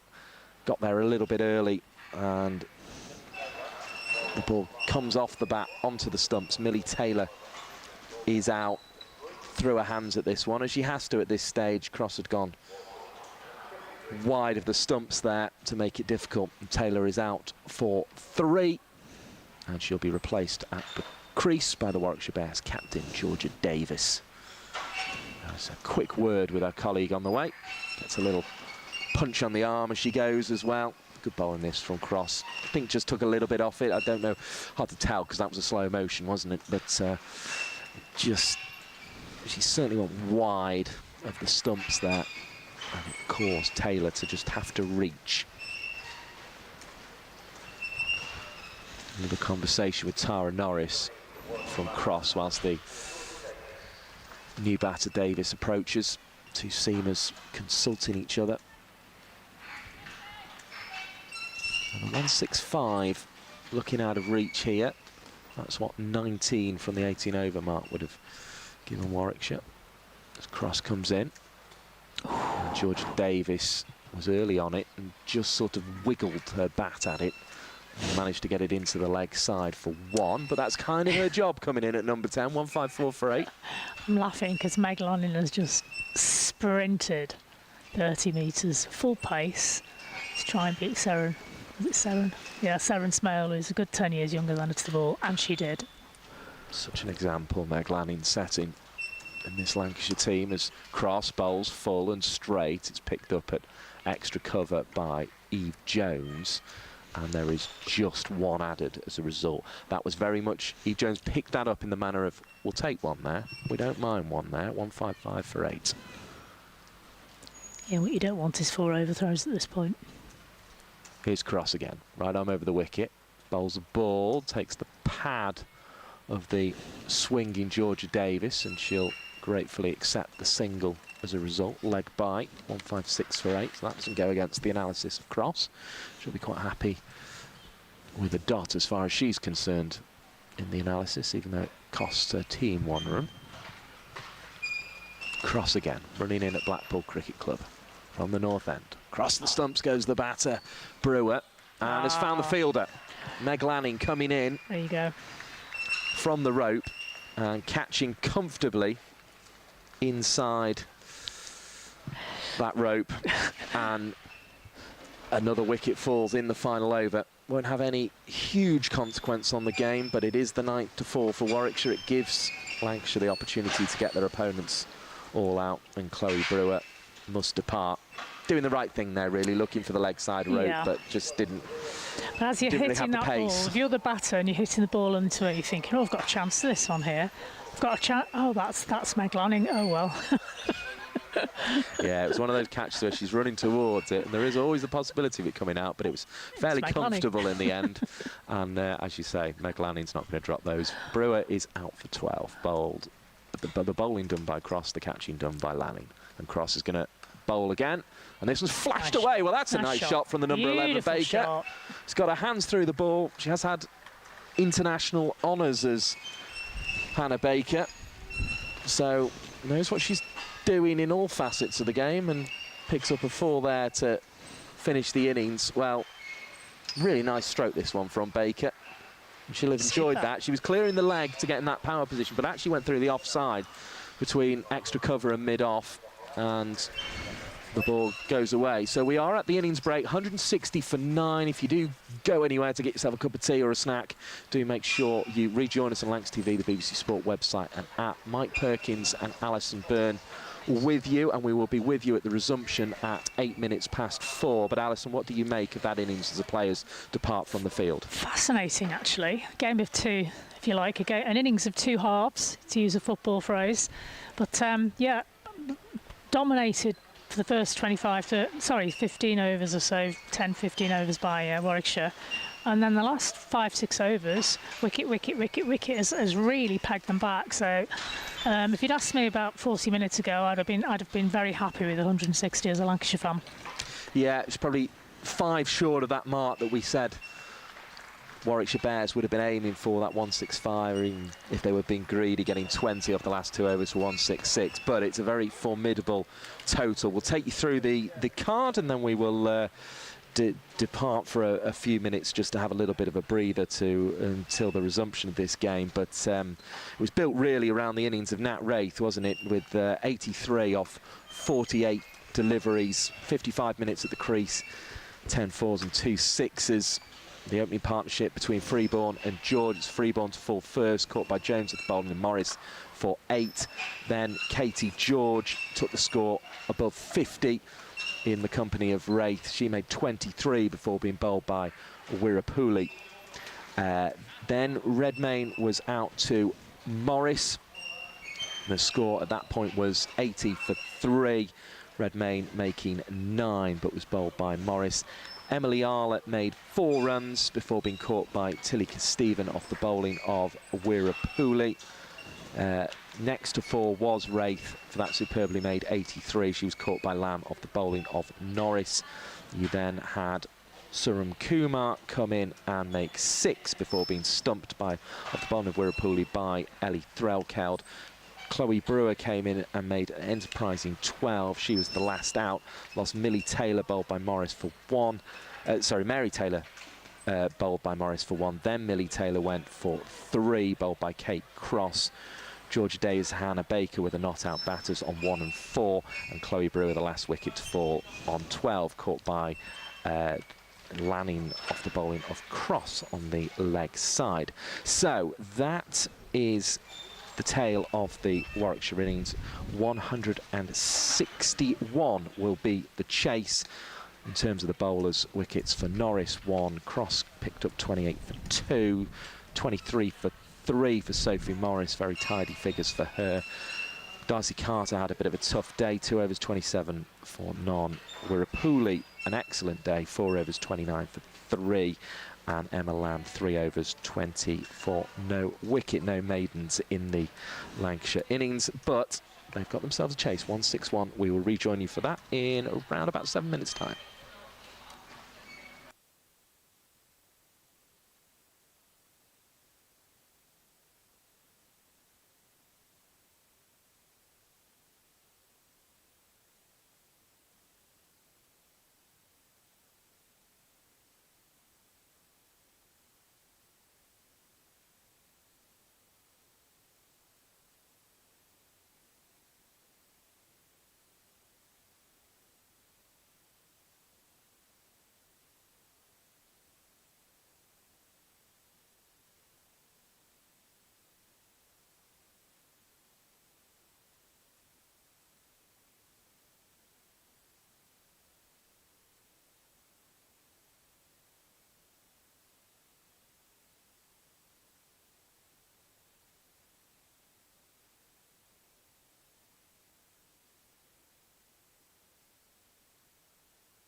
Well, welcome back to Stanley Park, Blackpool.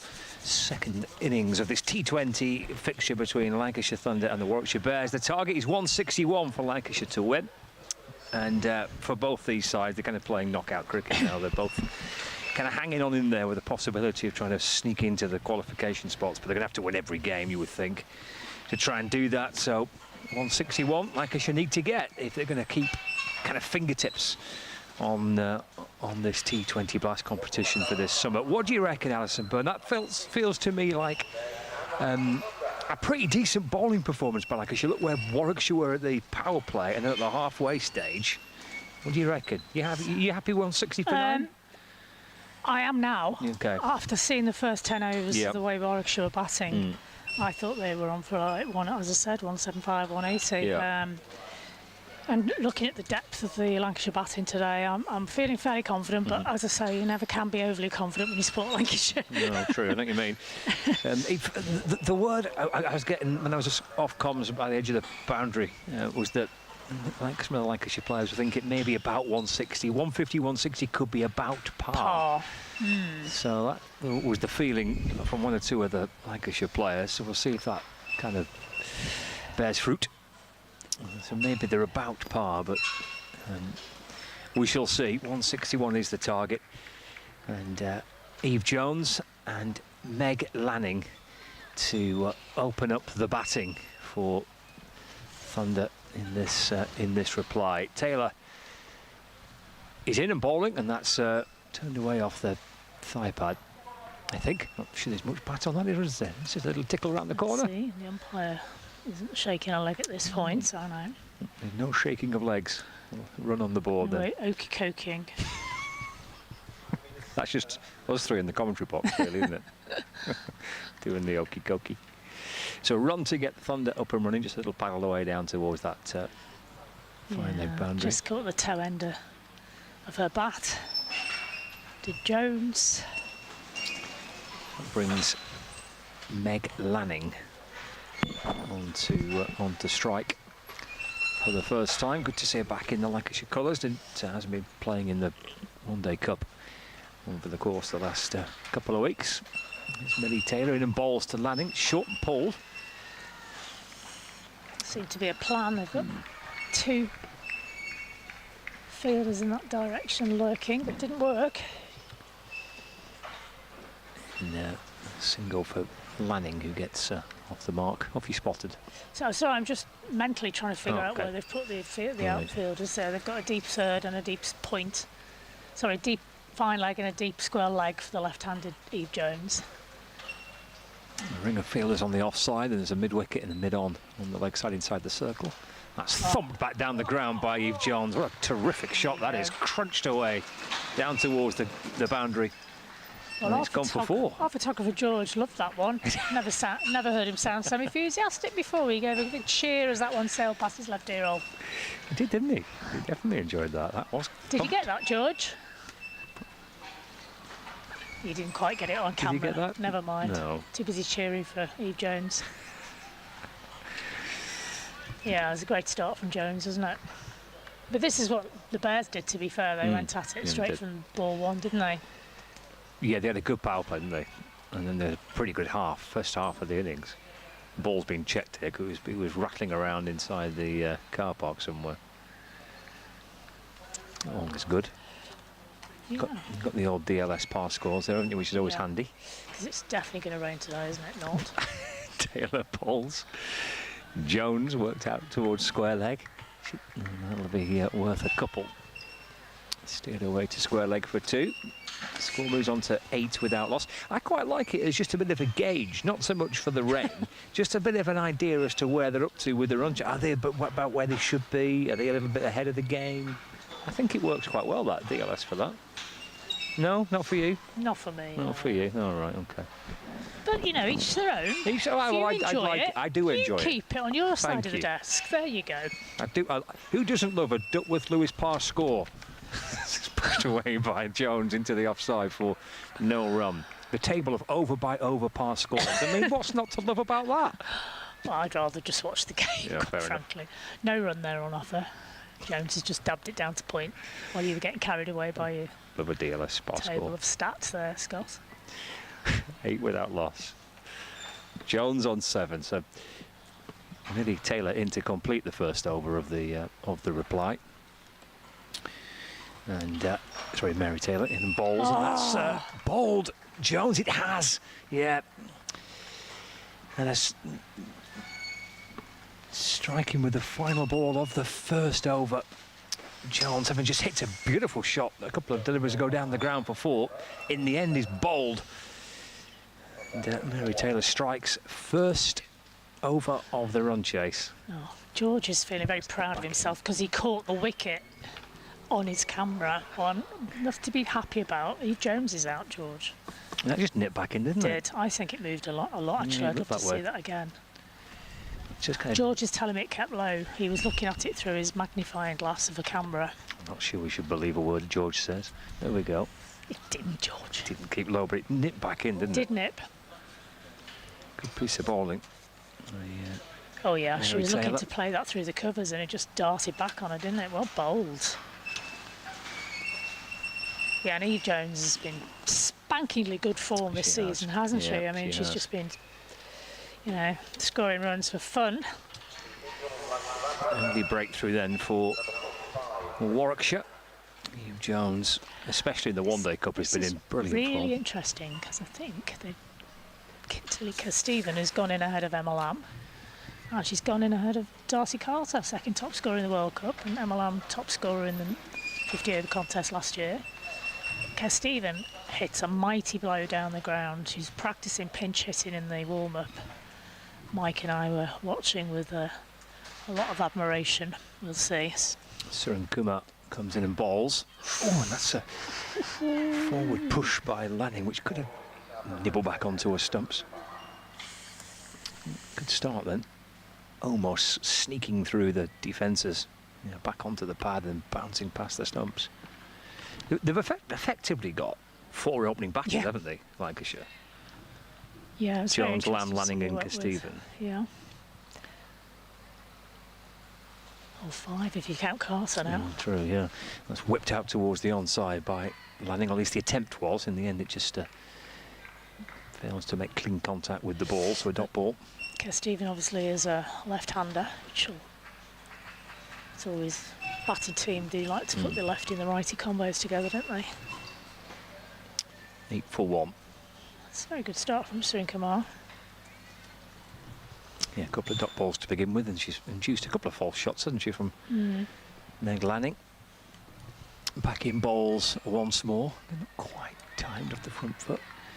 Push back to the bowler. Suren Kumar, there's no run, so 3 dot balls to start the second over of the reply. It's a super start to this over. And Meg Lanning on 1. She's had this won't be a surprise to nobody, but she's had a really, really good start to the T20 competition for Lancashire this season. Top run scorer for Lancashire, 3 50s to her name, top score of 81, averaging 70, strike rate of 150. Goes here, goes big, back over the bowler's head, out towards the boundary. Quite have the juice to reach the rope. So Lanning comes back and runs 2 instead, moves to 3, 10 for 1. So before today, she'd actually hit 281 runs in this 6 innings in this contest. Wow. It's got nicely going, isn't it? Ooh, hey. Wind's picked up a bit. Blowy. Yeah. Tense Yeah, on we've the had rattle. all sorts of weather here at Blackpool this year, haven't we? Wind, rain, glaring heat. Cut that down towards 3rd. It just gets in between the legs of Mary Taylor. Just managed to get something on it to take a bit of the pace off the ball. Didn't get through for 1. And the trees are taking a bit of a battering, aren't they, at the edge of around Stanley Park. But this is far more pleasant than it was last week. It was pretty stifling, wasn't it, last week? Must have been really difficult out there for the players. But I think they'd rather have that than what we had earlier on in the season with the driving rain and Yes. the in off with the covers. Yeah, that's never much fun, is it? Anyway, Kes Stephen faces her first ball from Suren Kumar. Yeah, it's the final over. Final ball of this over. That's just dropped into the onside. They'll get through for one, but it's really tidy stuff from the second over. Just 4 coming off it. So 2 overs in, 12 for 1. Lancashire Thunder's start just checked by that dismissal of Eve Jones, a ball which was sent down by Mary Taylor, which jagged back in and clipped the top of off stump to get rid of the in-form Eve Jones. Looks like just 1 over from Mary Taylor and out of the attack. Got skipper, I think. Yeah, some spin. Georgia Davis replacing Mary Taylor. Yeah, they've obviously seen the Lancashire spinners do well, and they're going to go early with another spinner to try and get a wicket, I think. Spin has been king, hasn't it, in Stanley Park in the last couple of games here.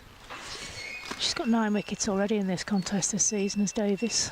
Spin from around the wicket, and that's Stephen just tickling the ball down towards the fine leg boundary. She'll come back for 2. They might. No, just 2. Slows up as it reaches the boundary rope, so just a couple there for Tilika Stephen. She moves to 3, so 14 for 1. And as we start the third over, 161 is the target for Lancashire Thunder. It's Davis in the balls. Played back towards her, just beyond the reach, picked up at mid-on. Direct, and she's out. Oh. Would have been close. I think he would have been out. Yeah, so 3 of those 9 wickets I was talking about were in their last game against Surrey. She took 3 for 35, so she's definitely got her eye in as Davis. That was very close. I think if that had hit, yeah. Watching back on the replay there, that looked like a direct hit, could have been costly. Stephen gets to 4 with that single, 15 for 1. Bowler and skipper just making sure the field is in position here. Georgia Davis. Yeah. Trying to think of a word that would describe a bowler and skipper combo. Combo, yeah. A bicker. Comes the bicker. Bowls, and that's Lanning, big hit.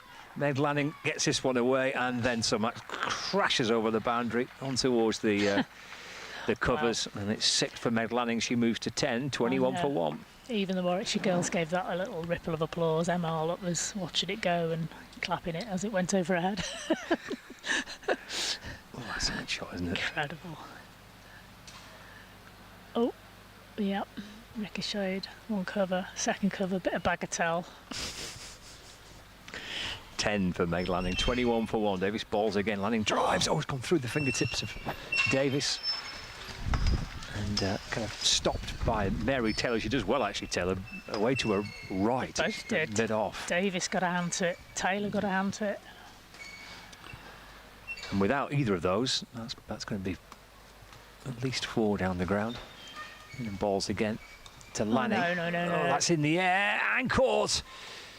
And Lanning departs, and the Warwickshire Bears captain strikes her first wicket, having been hit for 6 in the over.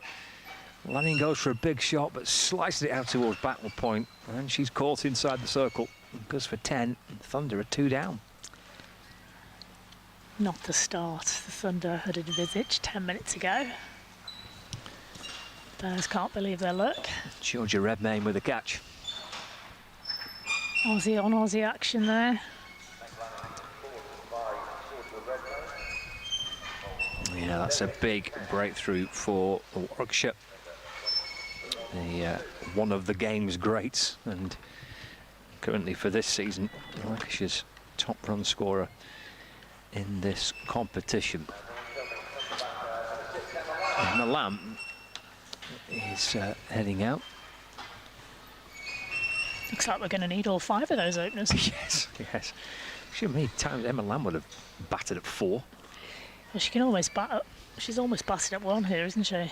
So she can play, I think, a normal T20 style game. Yeah. I don't think she needs to do anything else. Because we're so early in the... so early. Yeah. 1 ball left to this third over. 21 for 2. Davis in 2 Lamb. Sweeps. Get it past short fine legs. She does. Come back for 2. The ball's heading towards the boundary rope. It won't reach it. And they'll actually turn and run 3. So Lamb on the sweep shot underway with the 3 down to fine leg. Score moves to 24 for 2. That's the end of the over. It's a great over that by Georgia Davis. Even though she was hit for 6, the dismissal of Meg Lanning just completely wipes away the 6. That's a very good third over for the Bears. 24 for 2, Lancashire Thunder. You could see what Lanning was trying to do. She'd obviously decided that she was going to target Davis, and target her she did. But unfortunately, that she chose the wrong ball, I think, to go after her.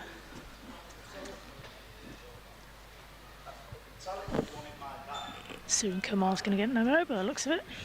First one was excellent. 3 dot balls to Meg Lanning to start her first over, and then just 4 coming off it from the following 3 deliveries. So a really good start from the south end of the ground. Lamb's on strike and plays a forward defensive push back to Suren Kumar, and there's no run. Under a bit of pressure here, Thunder, early on, using both openers inside the first 3 overs. But in the way that Lancashire's team is at the minute, they've got 2 openers still there in Stephen and Lamb, so 2 players are familiar with batting in the power play. And the balls once more. Pushed into the offside by Lamb. Through they go. It could be a close single. The throw comes in. The keeper takes the ball and whips off the bails, but I guess Stevens made a ground. Yeah, she's quick between the wickets, long striding, deceptively quick. You look at her and you don't think she's going to be quick, but she does cover the ground so well. And she slides her batting, which is not often the case with some of the some players we've seen do that in the past, and the bat's not been actually on the ground, and they've got themselves out. Stephen on 4, 25 for 2. It's down the leg side, and it's going to go for 4 wides as well. Not much the keeper can do about that when she's stood up behind the stumps. Sail down the leg side, and that pushes Lancashire to 30 for 2. Well, that was one of the things about the Lancashire innings I was chatting to Mike about. I thought there was only 1 wide in the Lancashire innings, and when he checked, I was actually right. So that could be, of consequence as we head towards the end of this innings. Chat between senior players in this Warwickshire side. 30 for 2. We're 2 balls into the 4th over on Mike's TV. And this T20 blast fixture from Stanley Park. Stephen drives to mid-on, but can't find a way past the Warwickshire Bears captain. There's no run. It's interesting to see the growth of Stephen this season, isn't it? Because she didn't play much in the beginning. And she's getting more and more responsibility within this side, I feel, and I think she's thriving on it. Breakthrough year for her last year. Waits and down the pitch and doesn't time it. Play back towards the bowler in the end. May well have seen her advancing towards her and just readjust a little bit. Good bowling. It is, isn't it? Really good start this. I mean, the 4 wides take that out of the equation, and this has been excellent. Suren Kumar. Yeah, she's not the tallest of player. Normally you get these fast bowlers, tall, rangy. She kind of hustles away in, doesn't she? Really quick though, the leg movement, the arm action. So around the wickets, a nice shot by Stephen. That's punched down the ground. Is that going to reach the row? She's timed that for 4. She absolutely nailed that without actually having to do much, did she? It's just pure technique and timing. That is a lovely shot, doubles the score. She didn't have to force it, no. Just eased it back down the ground. Super timing. That's a sign of a good player. Play that shot down the ground with such ease on the floor. Nicely played through straight mid-on. Takes Thunder to 34 for 2. 1 ball left of the 4th over. And it's chopped out towards the offside this time, towards the point boundary. Oh. They're going to come back for 2. Yeah, they are. Throw comes in on the bounce to the keeper from the boundary rope. Yeah, managed to squeeze 2. So in the end, that's proved to be, with the 4 wides, a pretty decent over that for Lancashire Thunder. 36 for 2 after 4. Target 161. Yeah, starting to accumulate a few runs here now, aren't they? So they're actually, believe it or not, ahead of the run rate of Warwickshire. They were 27 for 1 at this point.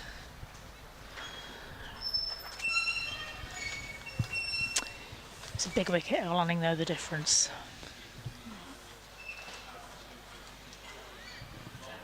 So I just went into the toilets, as you do. It's packed in there. Yeah, doesn't it? Absolutely packed. That balcony is heaving. Yep. The bar is buzzing. There's people having their Sunday lunches in there. Yeah, it's great to see a thriving club like this enjoying their women's cricket. Yeah, it's lovely. I was chatting to George Franks when I was off commentary before, and so there's a really good-looking crowd in here, really healthy. There's Lamb adding to the Lancashire total here by dropping it into the offside. See it's Mary Taylor coming back. Bowled the super first over. She did indeed. Got that big wicket of Eve Jones, that beautiful inducker. You can see the crowds there. Nice. Good-looking clubhouse too, isn't it? Very nice building. Lovely ground. You can see why Lancashire have got such an affinity for this place. Men play here a lot, don't they? And of course the women have had a lot of more of their games than usual because of the Women's World Cup being held at Old Trafford. It's been great to get to know the people here and the place. Tail around the wicket, right arm around, and that's driven firmly by Stephen to mid-on. Through for another run. Moves on to 11. Scored to 38 for 2. Yeah, it's been a bit home from home, hasn't it, for both the men and the women's side this summer. It's at Stanley Park. A lot of cricket been played here in the last couple of months. I think by the end of the season I'll have done 5 games here, which is more than I've done in the last 5 years. I've enjoyed them, don't get me wrong. It's just, it's great. I love it. Taylor balls. Worked through mid-wicket by Lamb. Nice clean pick-up and throw by Hannah Baker. And through they go for 1. So single off the first 3 deliveries of this 5th over, 39 for 2. Still tight. They're struggling to get Taylor away here, aren't they? Yeah. Here comes Mary Taylor from the north end. Down the pitch comes Stevens, strikes it into the offside again. Hannah Baker's there to field. Oh, and then the throw comes in. It's a little bit untidy, and he thought about maybe trying to get through for 1 in the end. It's just a single. They don't come back for the second. So taking a run off every ball so far. Just trying to get themselves going a bit here, aren't they, Thunder? 40 for 2. A couple of wickets lost early in this power play, both opening batters. Over the wicket. That's run away nicely through the offside by Lamb. Lovely shot, stroked away through extra cover. It's a welcome boundary for Thunder. She moves to 10. Lancashire now 44 for 2. That's doubled their score for the rest of the over there. You just can't bowl there to Emma Lamb. Have I said that before? Quite a few times over this year. I think I have. She just waited for that one, didn't she? And just cushioned it almost to the boundary. So, did you watch Danny Wyatt last night, by the way, talking of great opening bats? Yeah. Goodness me. Yeah. How good was she on the offside? Her and Lamb would have a contest, I think. 44 for 2, final ball of the 5th. Oh, I say final ball, she has to bowl that again. It's a wide. Speared away down the leg side by Mary Taylor, whose accuracy has been right on the money so far, but that's another wide onto the scorecard. It is. And another ball. And another ball, yeah.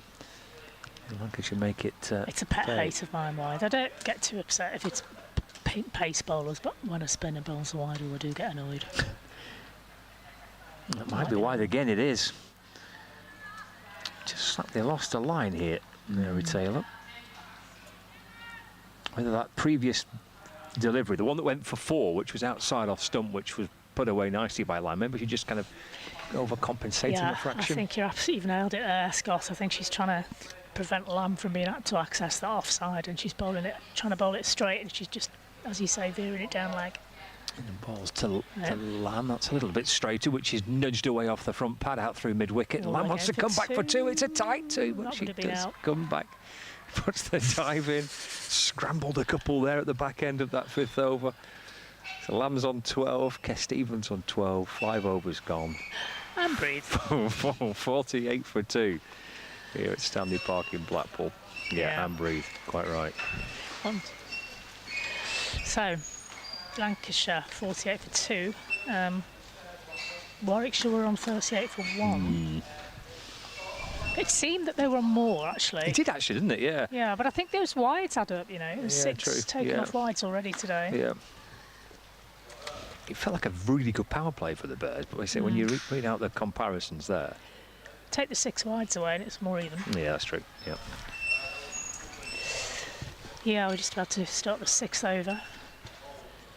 Surin Kumar is to continue from the south end into the left-handed Kestevan. Flicks it off the pads down to square. I think they're just going to take. Well, I think they're going to take one. You never know with these two if they're going to try and take a second. They've been busy, haven't they? They have. Yeah. Takes the score to 49 for the loss of Lanning and Eve Jones early doors. Kestevan and Lamb are doing a good job of rebuilding here. Kestevan on 13, Lamb on 12.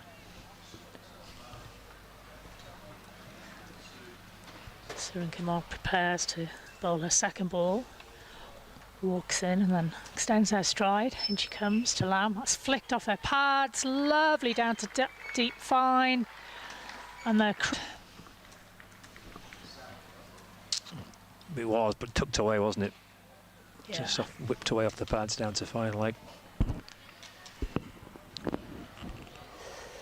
Yeah. It's good to see Davis having a word with her.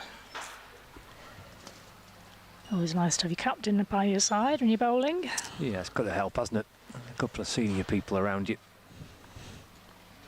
Actually started nicely. The first over was excellent, but just a little bit costly in the second.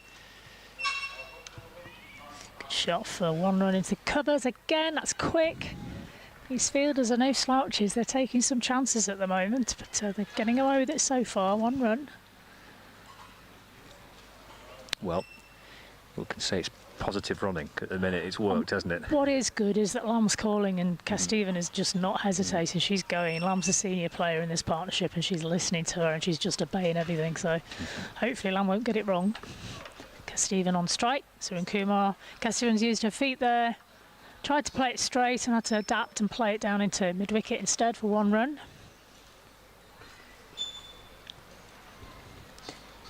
Yeah. It's Hannah Baker down on that boundary in front of the nursery, doing a good job. Yeah, she's been good in the field in the last couple of overs. There's quite a few in that stand. And the stand in front of the nursery. It's a nice spot. It's a sun trap over there. Surin Kumar off the back foot from Lamb into point for no run. Have you seen your mate, the steward yet? No, I've been avoiding him actually. Okay. Only because I like to walk when I go for a walk. I don't mind saying hello, but I like to just stretch the legs because I've got a bad back, and if I don't keep moving, it seizes up. Because you'll know this when you get to my age, dear boy. Surin Kumar into Lamb, struck firmly down to mid-on. Not firmly enough, not quite timed. No run on this occasion. Yes, the score's gone past the 50 mark. 55 for 2. Come up in good time. Yes, he has, yeah. 6th over. They've done well, these two. They've recovered well, haven't they, Lancashire? Yeah, similar score to Warwickshire. As I say, just the wide's the difference at the moment, to be honest. There's lots of children in the crowd today, lovely. Oh, of course, with it being a weekend and a Sunday in particular, it is a day to go down and watch some cricket, isn't it? Bring the family, some lunch, a couple of drinks, kids run off some steam in the field and the outfield. Good to see plenty of young girls in, isn't it, as well? Oh yeah, fantastic. Oh, it's so noticeable. It was a team at the World Cup volunteering how many teams of girls there were. There was lots of little girls with their team colours on and mums and dads cheering, little brothers cheering, groups of lads actually coming along. It was just such a lovely family atmosphere. All the fans mixing in. What a great event, Old Trafford. Emirates Old Trafford has hosted. I think we've got a change of bowling there. Hannah Baker. Bowling beautifully right arm leg ease into the left-handed Kestevan. She's come off that boundary from a break. Called a wide, that. Was it? It was a bit harsh. Yeah. Baker in again. Stephen not frightened to strike it. She struck Hannah Baker somewhere on her wrist, and she's wearing that one. One run. Show no pain. Yeah, definitely her. She's gone down. Yeah. A little bit. Hands on knees. Davis is just checking she's okay and readjusting the field. Absolutely cracked that Yeah, back to she the ball, did, didn't and she? it's yeah. She's trying not to show the pain, but we can see it, Hannah. It's okay. It was hit at you extremely hard. Yeah. Ouch. She did really well, though. You do. It's amazing how much pain you can take when it's off your own bowling, isn't it? Somebody else is bowling. Maybe not. She's going over the wicket. It's the right-hander. It's been pulled. Lamb's got hold of that one. No messing around. Down to deep backward square. Towards the nets. Towards those girls in the stand there, all waving their... Are they wearing little 4 and 6 Okay, yeah, thingy, could be. scores? Yeah. They've probably got them from the World Cup because we're giving them out. 4 runs. Fantastic shot. And there was people there from all over. It's brilliant. Hannah Baker over the wicket. That's lofted into a space, and that's been crunched to cow corner, I suppose, mid-wicket for 4 runs. Super shot. Emma Lamb moving up the scores now. She's going through the gears. Crowd on the balcony enjoyed that one. Lamb has moved on to 25 of 13. Baker is going to try again. Good length from Baker.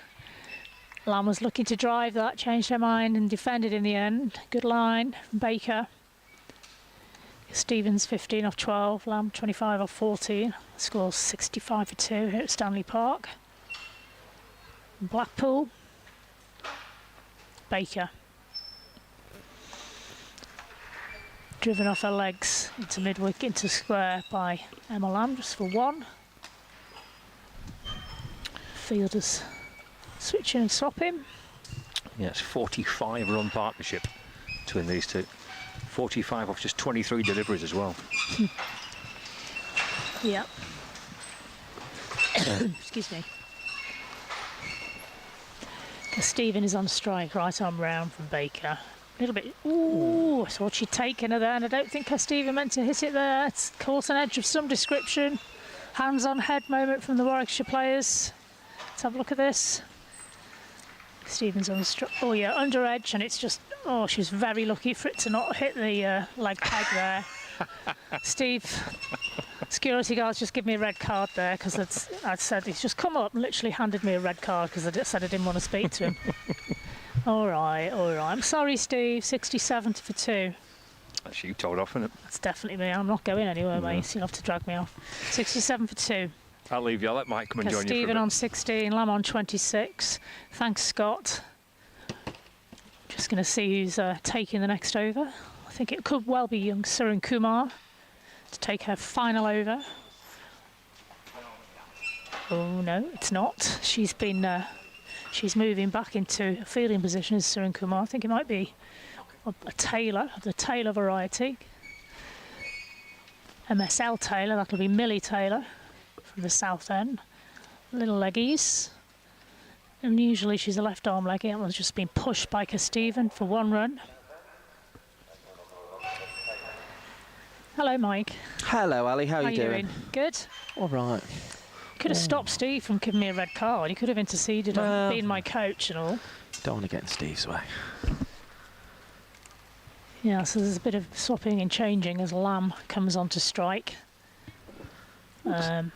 Obviously, Lamb likes to play it square because Stephen has shown that she's a straight driver and a flicker off the ankles, and she's a different grip. Obviously, she's right-handed, so there's quite a few changes.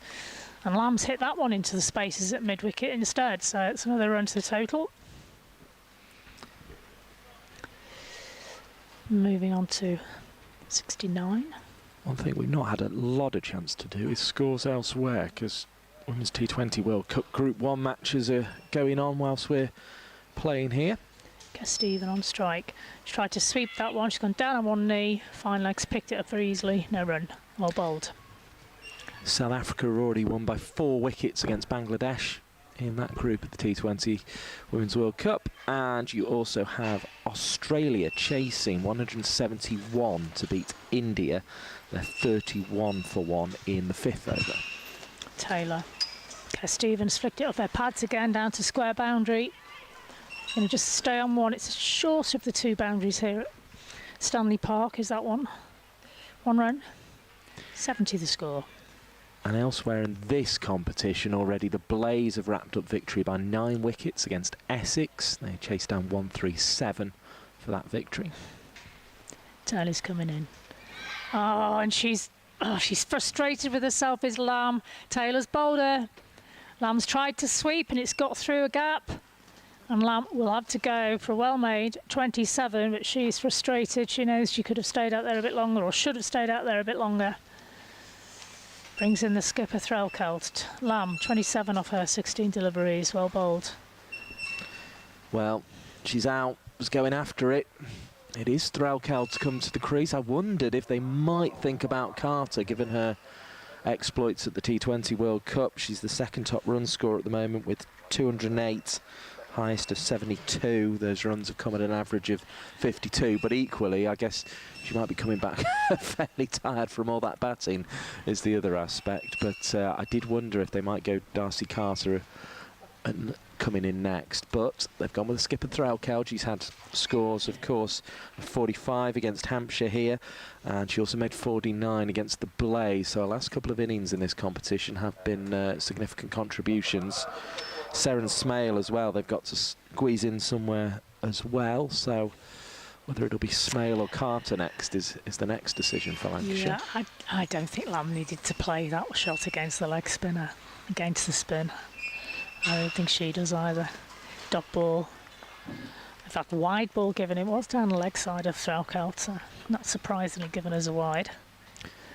Yeah, it's this unusual left arm leg spin, isn't it, from Millie Taylor? It is unusual. There's a big space in mid-wicket, and Threlkeld's taken oh, and Cass Stevens quick. She's seen a slight fumble there, and she's got through for 2. That's very, very, very smart work from Kesteven. 2 runs to total. Takes Lancashire after the 8th over here in Blackpool on to 73 for 3. Stevens on 18. Threlkeld to quick 2. Baker's got 1 wicket for 12 runs at the moment. Excuse me, no wickets. On count back, they were 5 runs ahead at the end of the power play. Now 10 runs by the end of the 8th over. So Lancashire just moving in front here. It feels like we're still on for a close finish, though, to me. I just think they can't afford really to lose too many wickets before, say, the 11th, 12th over. These two need to just stay in and consolidate. Yeah, it's that sort of task, isn't it, consolidating while scoring. Baker in for the north end of the 9th over. Taken 1 run. Sorry, Davis. Change the bowler again. So as well as that victory for the Blaze in this competition, there are 2 other games. So across the 4 games, there are 8 of the 9 teams in this competition playing in this, or today, in this round of fixtures. Yorkshire, the ones missing out on a game this time round. We've got Hampshire Hawks 94 for 1, chasing 129 against Durham. Davis in with 3 fielders on the leg side boundary. 1 run. There is space on the offside if anyone wants to be brave and go over the ring, a la Danny White Hodges last night. It's a flick round. The big appeal, so I think the fielders must feel it hit the pads.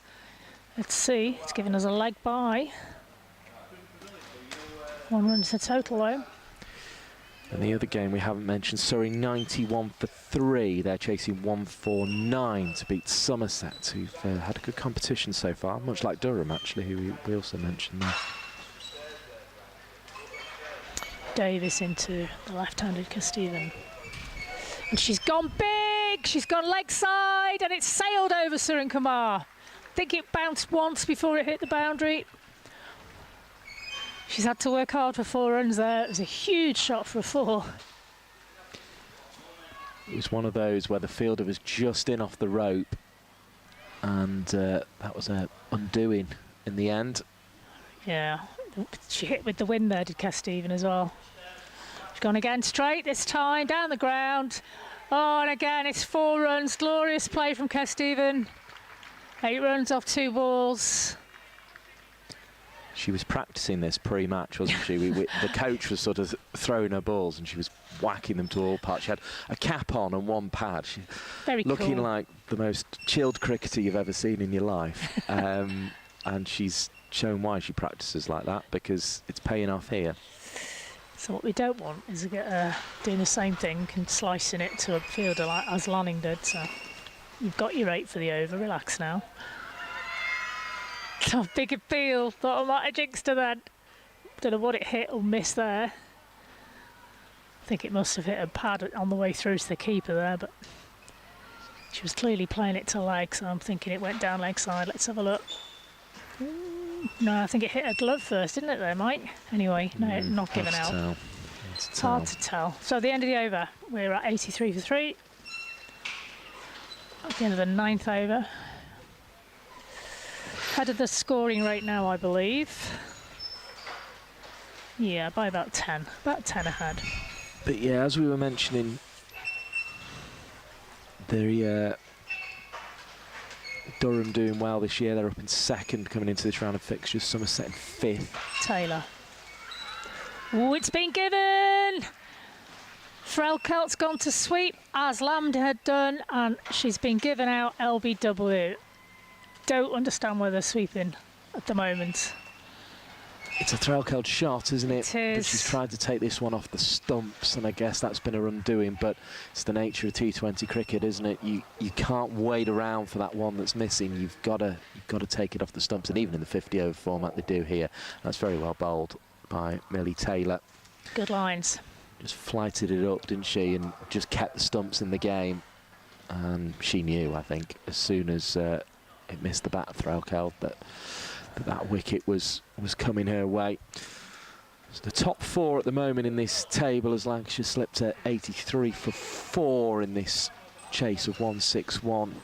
Hampshire, Durham, the Blaze and Surrey, who came into this round on 19 points. So that is the sides, if these 2 can get their campaign going, that they're looking to chase. But as we were saying at the top, it seems unlikely. It's more almost form for that T20 County Cup quarter-final now for these 2, isn't it? That's played in August, but there'll be a bit of 100 cricket before that as well, so there'll be plenty of time for most of these cricketers to get themselves ready for that. Smale on strike. It's better. Played straight for a while. 1 run. Yeah, just dabs it into the covers, takes an easy single. Brings Stephen onto the strike. These 2 young players need to play a fairly significant, meaningful innings here for Lancashire. It's a time to nail your colours, show what you're made of. Castivan struck that to fine leg for 1 run. RB Freeborn in the field, doing the dive and stop. Of course, it was these 2 sides that went to finals day. Both ended up in the top 4 last season, so they can both play this format. It's a good cut from Smale. Stevens quick off the mark, as we've seen. Called her through quickly, another run. It's a total. Move on to 86. You can just see seas of blue players streaking from one place to another as there's another right-hander in to join Stephen. Taylor. Stephen's gone after her. Didn't quite time it. It's gone out a long on for what should just be an easy single. Katie George, underarm throws it back in. Stephen feeling crucial now in the chase. Made 32 midweek against Essex here, 55 not out against Buckinghamshire last week. Run rate at about 7 and over they need. Oh, that's good bowling. Cramped her up. She still managed to push it into the covers. And again, good running. Could have been another run there. They weren't alert to the prospect. Smale had turned her back. 1 run. Noticeable here that Smale going with the straight bat, even though she's on the back foot, because I think Taylor's exactly the sort of bowler she would least like to face, because she's bowling left arm, turning into her and cramping her for room. So when she sort of backs away looking for that cut, it often won't be there. No, we've seen her get out so many times playing that shot as well against various styles of bowlers, haven't we, over the years? But we've also seen her hit a lot of runs with that shot as well. It's just one of those, isn't it? Yeah, but it almost exacerbates it with the fact it's left arm leg spin. It sort of really is going to cramp her. So that was neatly played by Smale in the end with the straight bat. And there's no rest for Smale. He's on strike. As Hannah Baker is returning into the attack from the north end, our end. Pushes that into mid-wicket. There's acres of space there because the fielders are all on the boundary. MR receives that and bounces it, throws it in on one bounce. They're quite happy to give them the single on that side, aren't they? Seems to be the ploy at the moment, doesn't it? They're trying to force Smale and Casteven to play it in the offside, tempting them to try and lift it over the ring, get these boundaries. Long on scampers all the way back to the rope. Baker round. That's a nice slog sweep from Casteven. I don't think it's quite going to beat Surin Kumar on that deep boundary. Just the one. Again, they're dealing in singles at the moment. It's good field placement from Davis. Well, it's noticeable as well. Surin Kumar, having had the one that cleared, it was right back on the rope there. They've gone that way round. And we've had this discussion before, haven't we, Ali? But we tend to feel you've got a better chance running towards it. I think so. Smale's just managed to manoeuvre that one into long on. Not the most classical shot she's ever played, but still gets the single. It almost feels like any yards you gain from being 5-10 off, you sort of would gain that anyway, just by the fact you're running towards it and not having to consider whether you're going to need to go back over your shoulder. Baker. Oh, that's going to go a long way. Is there a fielder underneath it? There isn't. Bounces once into the boundary. 4 runs from Casteven. We've seen her do that a few times already this season. She's a very powerful striker of that straight ball. The spectators to the right of the kindergarten, as we look from the north end, enjoyed that one. They were the little ones waving around 4s and 6s, and there was a big cheer from the Lancashire Baker in bench to try as well. again, and Casteven's played it beautifully along the floor there. Katie George fielded it easily, just with 1 run down the ground. Very high quality contest this, given the seasons these two have had. I know they've had a little break coming into this one, but a lot of clean hitting on display. Smale is on strike. Baker to deliver. Short, pulled, but as we know, there's 3 fielders in that square boundary area, and the little girl behind the fielder at square is very upset then. I think she thought she was going to get a chance to field it. Thought she was in the game. 1 run. 9 off the over. It's more than they need. 64 to win. 54 balls remaining. Casteven on 35. Smale on 6. Score on 97 for 4. Yes, that's the halfway stage of the Lancashire chase, and they're more than halfway through to their total of 161. And you would say from here, 64 of 54 in a T20 game, Lancashire should be in control of this. But it's been one of those seasons for both these sides. So if you look back really at the 2025 stats, as this one's poked into the offside by Smale, and no run off the bowling of Millie Taylor, who just sweeps the hair away before making her way in. Need to do that on a windy day, and this one spins back towards the bat of Smale, who plays it down the ground. So it's Millie Taylor bowling the left arm leg spin at the moment, the number 11 for Warwickshire, and she's on her way again and delivers a ball that's pushed down the ground by Casteven. Single on offer, and it moves the score on to 99 for 4. Lancashire on the brink of the 3 figures, chasing that 161 for victory here. Just got to keep pushing it along now and take the boundary when it comes. Here comes the left arm leg spin of Millie Taylor again, and played away into the offside, thrown back in powerfully by Baker into the gloves of Nat Wraith. And that is the 100, as the ripple of applause around Stanley Park will tell you. Beautiful day here. Other than the wind, it's just about perfect, I'd say, Alison Byrne. Be a lovely day to play cricket. If I was fit enough.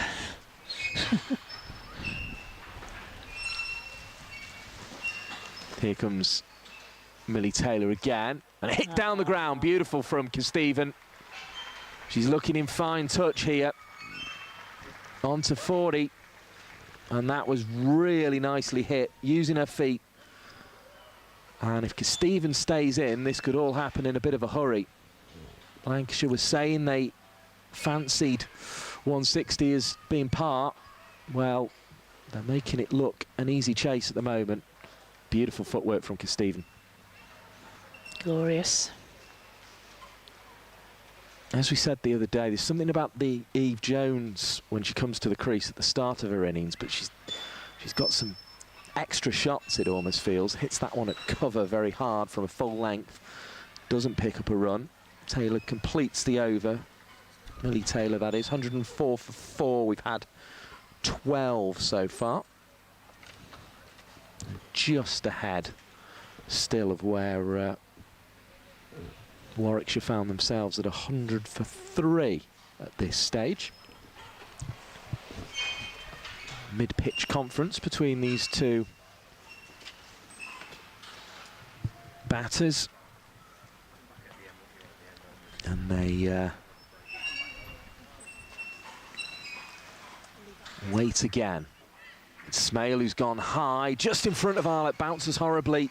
For a second, Arlett thought she'd be in with the chance of the catch. I think almost tried to play it safe there and get a body behind it, but the bounce still took it past the England international at long on. It's 4 runs. Just couldn't manoeuvre herself behind that one. And it's 4 costly runs, 108 for 4 now. And that's got Smale going potentially. Hits along the floor now to Arlett for a single. 109 for 4. Lancashire closing in on this 161. 52 needed off 46 now. You felt like they just lost maybe one too many wickets in that opening 7 or 8 overs, but Tilly Stephen here is playing a terrific knock. Waits, crosses stumps, looks for the sweep, but she'd taken herself outside the line of off stump, so when it hit her, the umpire couldn't give her out LBW. Dot ball is the result. Stephen, who just stands there with a bat on her shoulder between deliveries, now settles in, a couple of taps and pushes away off the back foot, racing along the turf. Hannah Baker racing round to send it back in and finds the gloves of Ray with the return. 110 for 4. Mike Perkins and Scott Reed on the BBC Sport website and app and Lancs TV. Yeah, you felt when Ellie was dismissed. There's Davis bowls, right on off spin from the Warwickshire Bears captain, clipped into the leg side. I think at Old Trafford that might have been one of those clips that had brought 2, but slightly shorter ropes here at Stanley Park, and it's only 111 for 4. Maybe that was just 1 wicket too many. They were scoring quickly enough, but felt like maybe just lost 1 too many wickets. But the way that Stevens batted, now Smale just getting going, they're right in them with a run chase here. It's George Davis who bowls a ball that's slung down to long on by Stephen. Couple of bouncers, takes it there. 112 for 4. That's 13 overs of the chase gone. And we were sort of saying it when Warwickshire were batting that the back end of the innings did just seem to stall slightly. Yeah. And that was through a loss of wickets, actually. And the advantage Lancashire have had here, and the reason I guess that when Threlkeld was out it didn't stall them, is they've got Smale and Darcy Carter still to come in this lineup. It's a powerful 7 that Lancashire have got here, and to have the second top run scorer in the Women's World T20, it's useful. It is, yeah. You're probably wanting them to come in about maybe kind of this stage and maybe a little bit further on, aren't you? You want those towards the back end of your innings maybe, rather than relying on them through the bulk of it. But the way that Stevens batted and Smale have been, this has been excellent. Really good counter here from Stephen after a couple of wickets lost quickly. Just gives Stephen the licence to go after it here. Lanning tried that as well, and another single's clipped away down to fine leg for 1. It just means the batters don't have any fear. I mean, Carter was opening the batting for Scotland, of course, in that World T20, so it just shows the depth here that Lancashire have at their disposal. Got some good scores, isn't she, as well, opening the batting? Yep, best of 72. It's made 208 runs in that competition at an average of 52. This one's bowled slightly back of length by Mary Taylor, back into the attack. It's going to be 2 runs taken, well taken by Smale. On those short cricketers, low centre of gravity is deceptively quick, 16 off 13. Well, she just played that beautifully, didn't she? Just enough weight on it, just to work it out towards the leg side and actually not hit too hard, which allowed her to come back for 2.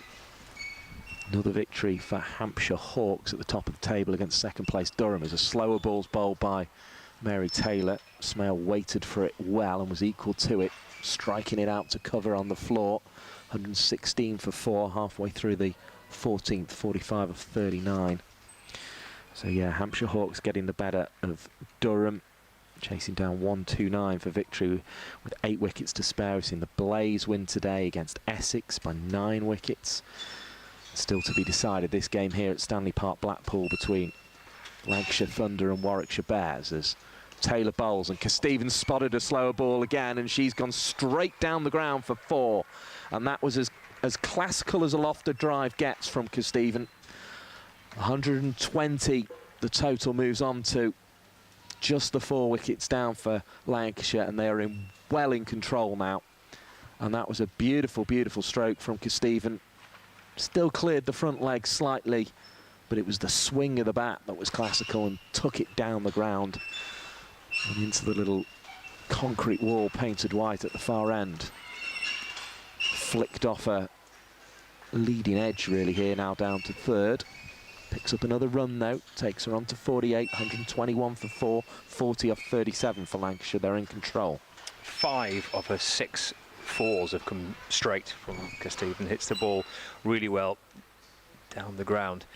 The other was out towards kind of wide long on, so she's strong down the ground, and that's been her strength again in this innings. 5 of the 6 boundary 4s have come straight.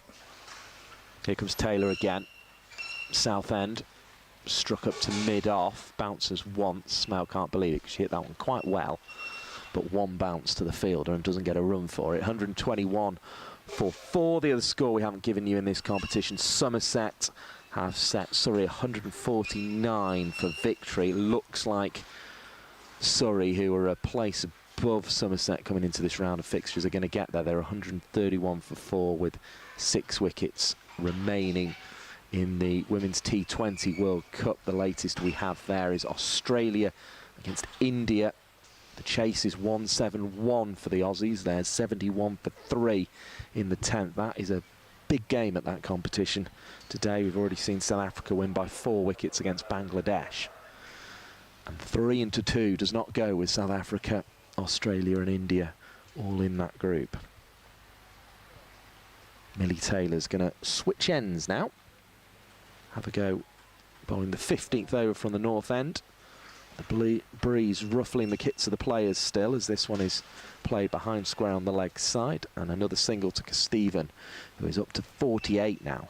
She's just a lovely batter to watch, Steven. Left hand, tall left-hander, stands tall in the crease, and the way she hits the ball down the ground, been a great example of it, great display of her strength down the ground in this innings. Yeah, really, really pleasant on the eye to watch. Seemed very good spirits when we spoke to her last week at Neston Cricket Club after making that 55, as you would expect to be. As Smale just continues to add to her contribution of 18 of 16 with his clip shot down the ground for 1. It's also impressive because there's, we mentioned the strength of Lancashire squad, so chances in the first team are tricky to get by, especially batting at the top of the order. You look at the strength that Lancashire have got there. Only played 2 of the 6 before the break as she drives this one back to Millie Taylor for no run. You've got to kind of take your chance, haven't you, when you get presented with it, when you look at the competition that she's up against, to try and squeeze her way in towards this kind of top 3 or 4 in Lancashire's batting lineup. It's the way it should be, really. Should be benefiting from the likes of Eve Jones and Meg Lanning, as this one evades the fingertips of It was a desperate dive in the end, wasn't it, from Georgia Davis, just trying to make up the ground. Got a hand there, but was never really going to cling on. It was just getting away from it. It was in the air a long time was the thing that put Davis in with the shout there, but it had been a stunning catch, that one. Goes to turf. Stephen on to 49. Taylor bowls to Smale, who's on the proverbial bike down the track and clips this one into the leg side to Hannah Baker for a single. 125 for 4. Stephen will still have a ball in this over to get the half century. Taylor, who has 2 wickets, looking for her 3rd. On her way now. Delivers. Stephen down the ground, drives it past the bowler, and that will be the half century. Strides through in confident fashion, and it's been a confident innings from Tilly Stephen. Brings up a half century in 38 balls. Lovely bit of cricket from the tall Lancashire left-hander, who looks like she's a real talent. Burst onto the scene in the T20 County Cup final, helping Lancashire win that. And in her 3rd game in this competition this season, she's got a half century, and she got another one in the 3rd round of the County Cup last week. Yeah, it's impressive batting. It's, I mean, she's 21 and she's not played a lot of cricket, has she? But you wouldn't know that on the evidence of the way that she's put that 50 together. And you know, challenging run chase here. There's pressure on this run chase. Like, she have to win, really, to stand any chance of trying to cling on to any hopes that they've got. So it's a really well put together, strong performance by Tilly Stephen. Much needed runs. Keeps the strike here for the 16th. Good shot as well, swapped out towards the leg side. Has it got enough to reach the rope? It hasn't. It's almost caught down the deep mid-wicket boundary on the slog sweep, but you've got to keep playing your shots, I guess, at this stage and taking some risks. Yeah, it was 35 of 30 coming into these last 5 overs. And that's the sort of thing, again, it's just been like that for Warwickshire all day. Everything's been almost. They've just about got to it to make it a chance, but haven't been able to cling on. 34 to win, 29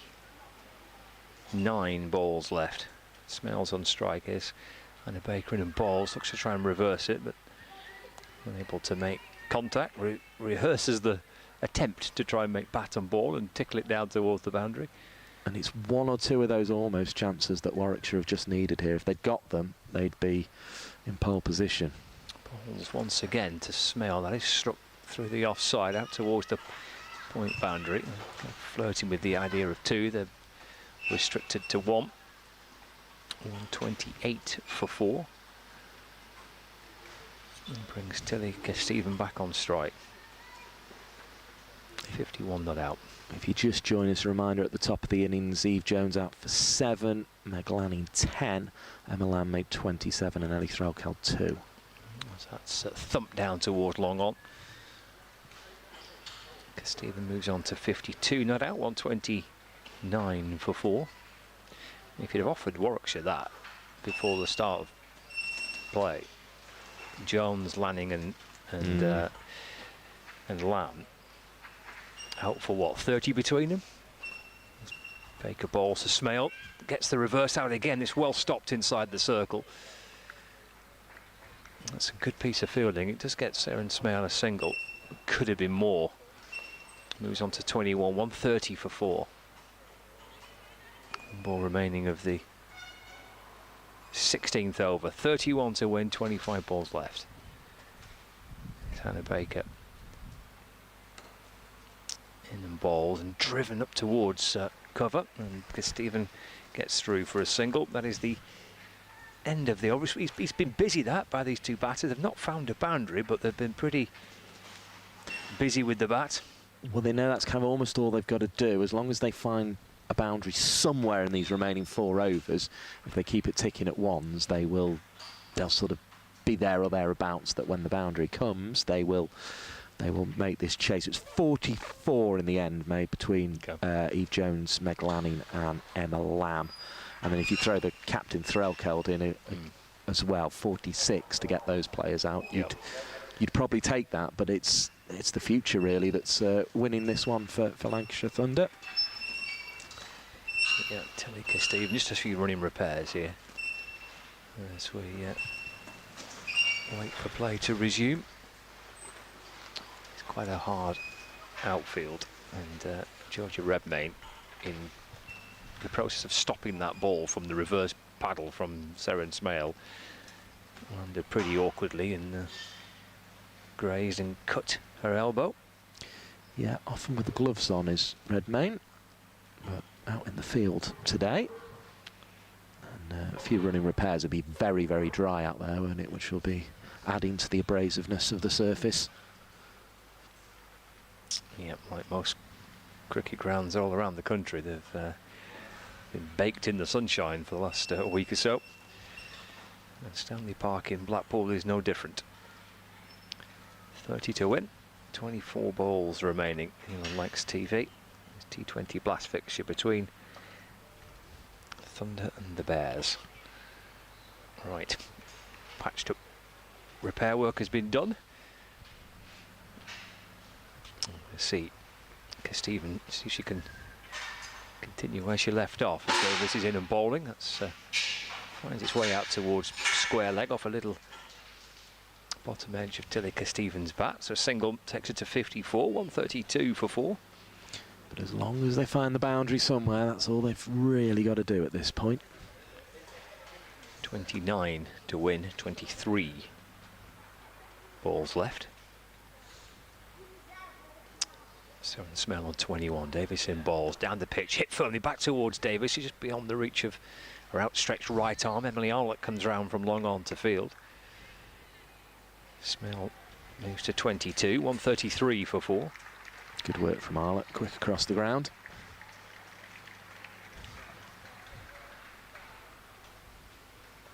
Sorry, 50 partnership as well between these two. That's chipped back over there to the bowler by Tilly Stephen. Wants to turn and come back for 2, and yeah, well run. 2 more to the total. Score 135 for 4. That 50 partnership coming off just 43 deliveries between Seren Smale and Tilly Stephen. So they batter very nicely indeed. That on the full. That's lifted out towards the leg side. That's a boundary for Stephen. She moves on to 60. 139 for 4. 22 to win off 20 balls. The balls disappear underneath the... Well, it's kind of a mobile van that kind of floats around following Lancashire's outground cricket, and it's where the scorers are. And there's a couple of kids that are crawling underneath it, trying to find the ball. Launched out towards that leg side boundary, over the rope, up the hill, under the van. I'm in the game. It's time to win the pocket money, isn't it? Right, I'm going to let Alison Byrne jump back in alongside you, Scott. 22 off 20. To win this game, the ball has been retrieved. It's in a pretty decent condition. And, it will be Georgia Davis, who's picked up 1 for 37. He's in and bowls to Stephen. Full toss, which is pulled over square leg, and that'll be 4. Stephen to 64, not out. And Lancashire Lightning now within 18 runs of victory, 19 balls left.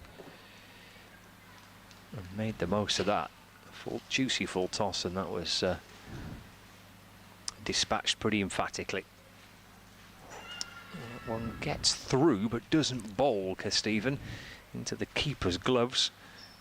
End of the over. Not sure how that's missed everything, but it did. Just slides on past the off stump. End of the over, and the equation: 18 balls left, 18 to win, and Stephen and Smale have put on together now 60 runs for this partnership. I've enjoyed watching this out in the sunshine. Yeah, I had a little break. Fantastic. These two young players taking the responsibility on their shoulders, which is what I'd hope they would do.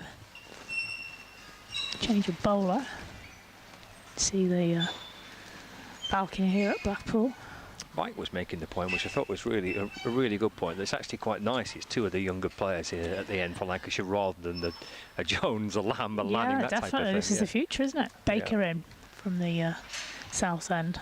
Lamb square to that mid-off. Very quick between the wickets, these two have been as well. Some really good calling, good decision making.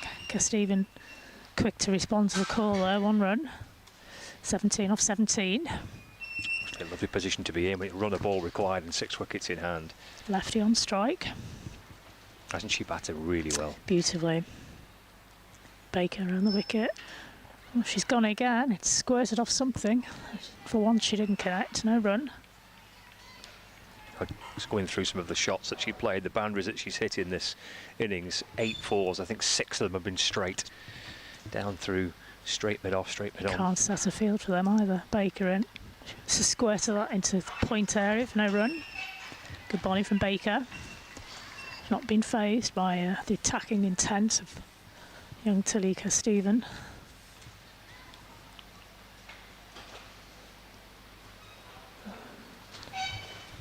Baker in again. Castivan's gone big. Could be a 6. No, it's going to drop short. Just going to get 2 there. It's slightly plugged over there. But again, you were talking about that straight drive, and she's quite happy to play it on a regular basis. Clearly a real strength, isn't it? And she plays it really nicely as well.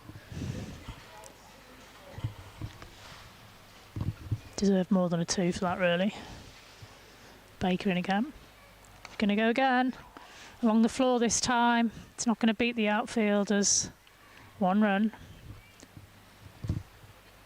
It's good from Baker. She's holding her nerve. Both these batters are looking to attack at this stage. 14 to win off 13. Oh, I do love a good close game, don't you, Scott? Only if it comes out If the you right win them, way. yeah. Oh, that's good bowling, and she's taking the off peg. She's taking the off peg of Seren Smale. She's disappointed not to have been able to see this through to the end. And if I'm not mistaken, that could mean the entrance. Well, it's going to be the Kate Cross of Darcy Carter here. Who's your money on, Scott? Darcy Carter. Okay. Got to be, hasn't it? Well, I would say so, unless she's tired, as you say. No, here she comes, the young lady. Scotland's batting hero, pretty much. This T20 competition that's been held all over England and Wales this last couple of weeks. I tell you what, though, Fist pump from the other youngster. It's going to be the 2 youngsters in together. that was a lovely ball, wasn't it? Yeah, beautiful. She bowled that over beautifully, didn't She's she? a fantastic over. Yeah. It's absolutely vital for Warwickshire that they had something there to kind of claw it back after what happened in the previous over. That's a fantastic 6 deliveries. And that's a terrific piece of bowling as well to get rid of Seren Smale. And Carter. Different scenario for her, really. She's been opening the batting for Scotland. I think she can afford to at least have a look at Baker. I don't think she should throw a wicket away. She won't have to look at her at all because we've got Siren Kumar coming on. Well, I mean, this situation here for Carter, I mean, we mentioned the opening the batting in the World Cup for Scotland and having a very good competition with it too, but she can just allow Stephen to try and occupy as much of these final balls as possible. I think Carter will probably prefer the pace of Siren Kumar being an opening bat more recently than there we go, straight down the ground to Amala. She's looking a little bit tired, to be honest. She's not played an awful lot of cricket recently. 1 run, but she's doing very well in that position. So Carter's off the mark, brings... Oh, sorry, Stephen's moved on to 68, brings Carter into play. Of course, it was the end of the over, wasn't it?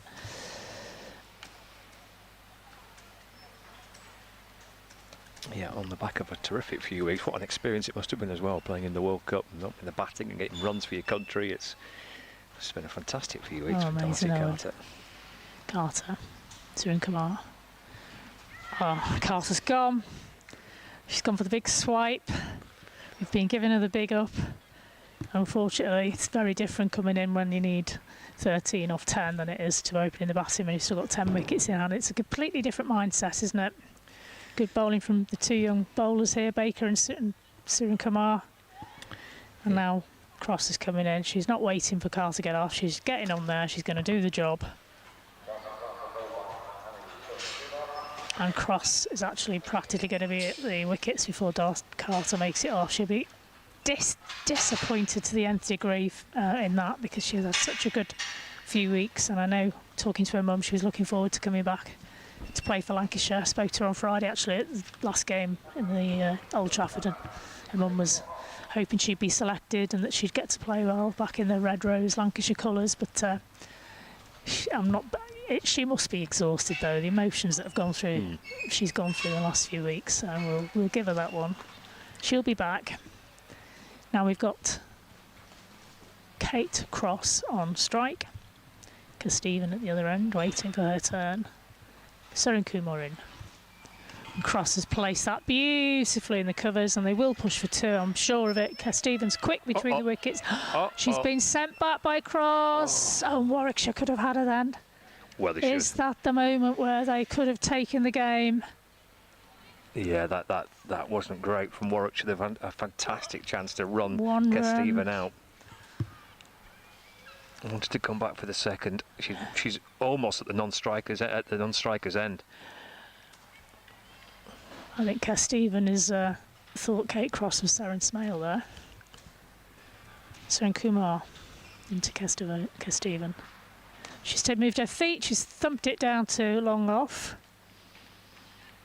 Emma Arlett picks up 1 run. Well, enormous credit here to Warwickshire, the way that Surin Kumar is bowled, and Baker in the previous over as well. It's now 11 off 8, and it just feels like there's that pressure right one back on the boundary can make side. all the difference here, It absolutely can, yeah. But yeah, one boundary.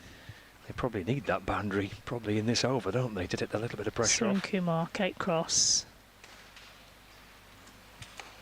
Pushes it down the ground, gives Stephen strike. 1 run. Yeah, they probably need that boundary in this ball, don't they? Just to take a little bit of the pressure off the last over. It's 10 to win off 7. What price a slower ball from Surin Kumar now? Stephen will be looking to pump this straight down over her head. And she's gone mid-wicket. She's gone high, and it's been dropped. It's been dropped at mid-wicket. 2 runs taken. Is that the moment that game has turned back in the favour of Lancashire? Yeah, Kate George Cross. put her down. What do you reckon here? It looks like a tough chance to me, but it should. Stephen on strike. She's taken it. It's tough, but it was in and out, wasn't it? She'd be annoyed of taking and dropping it, I'm sure.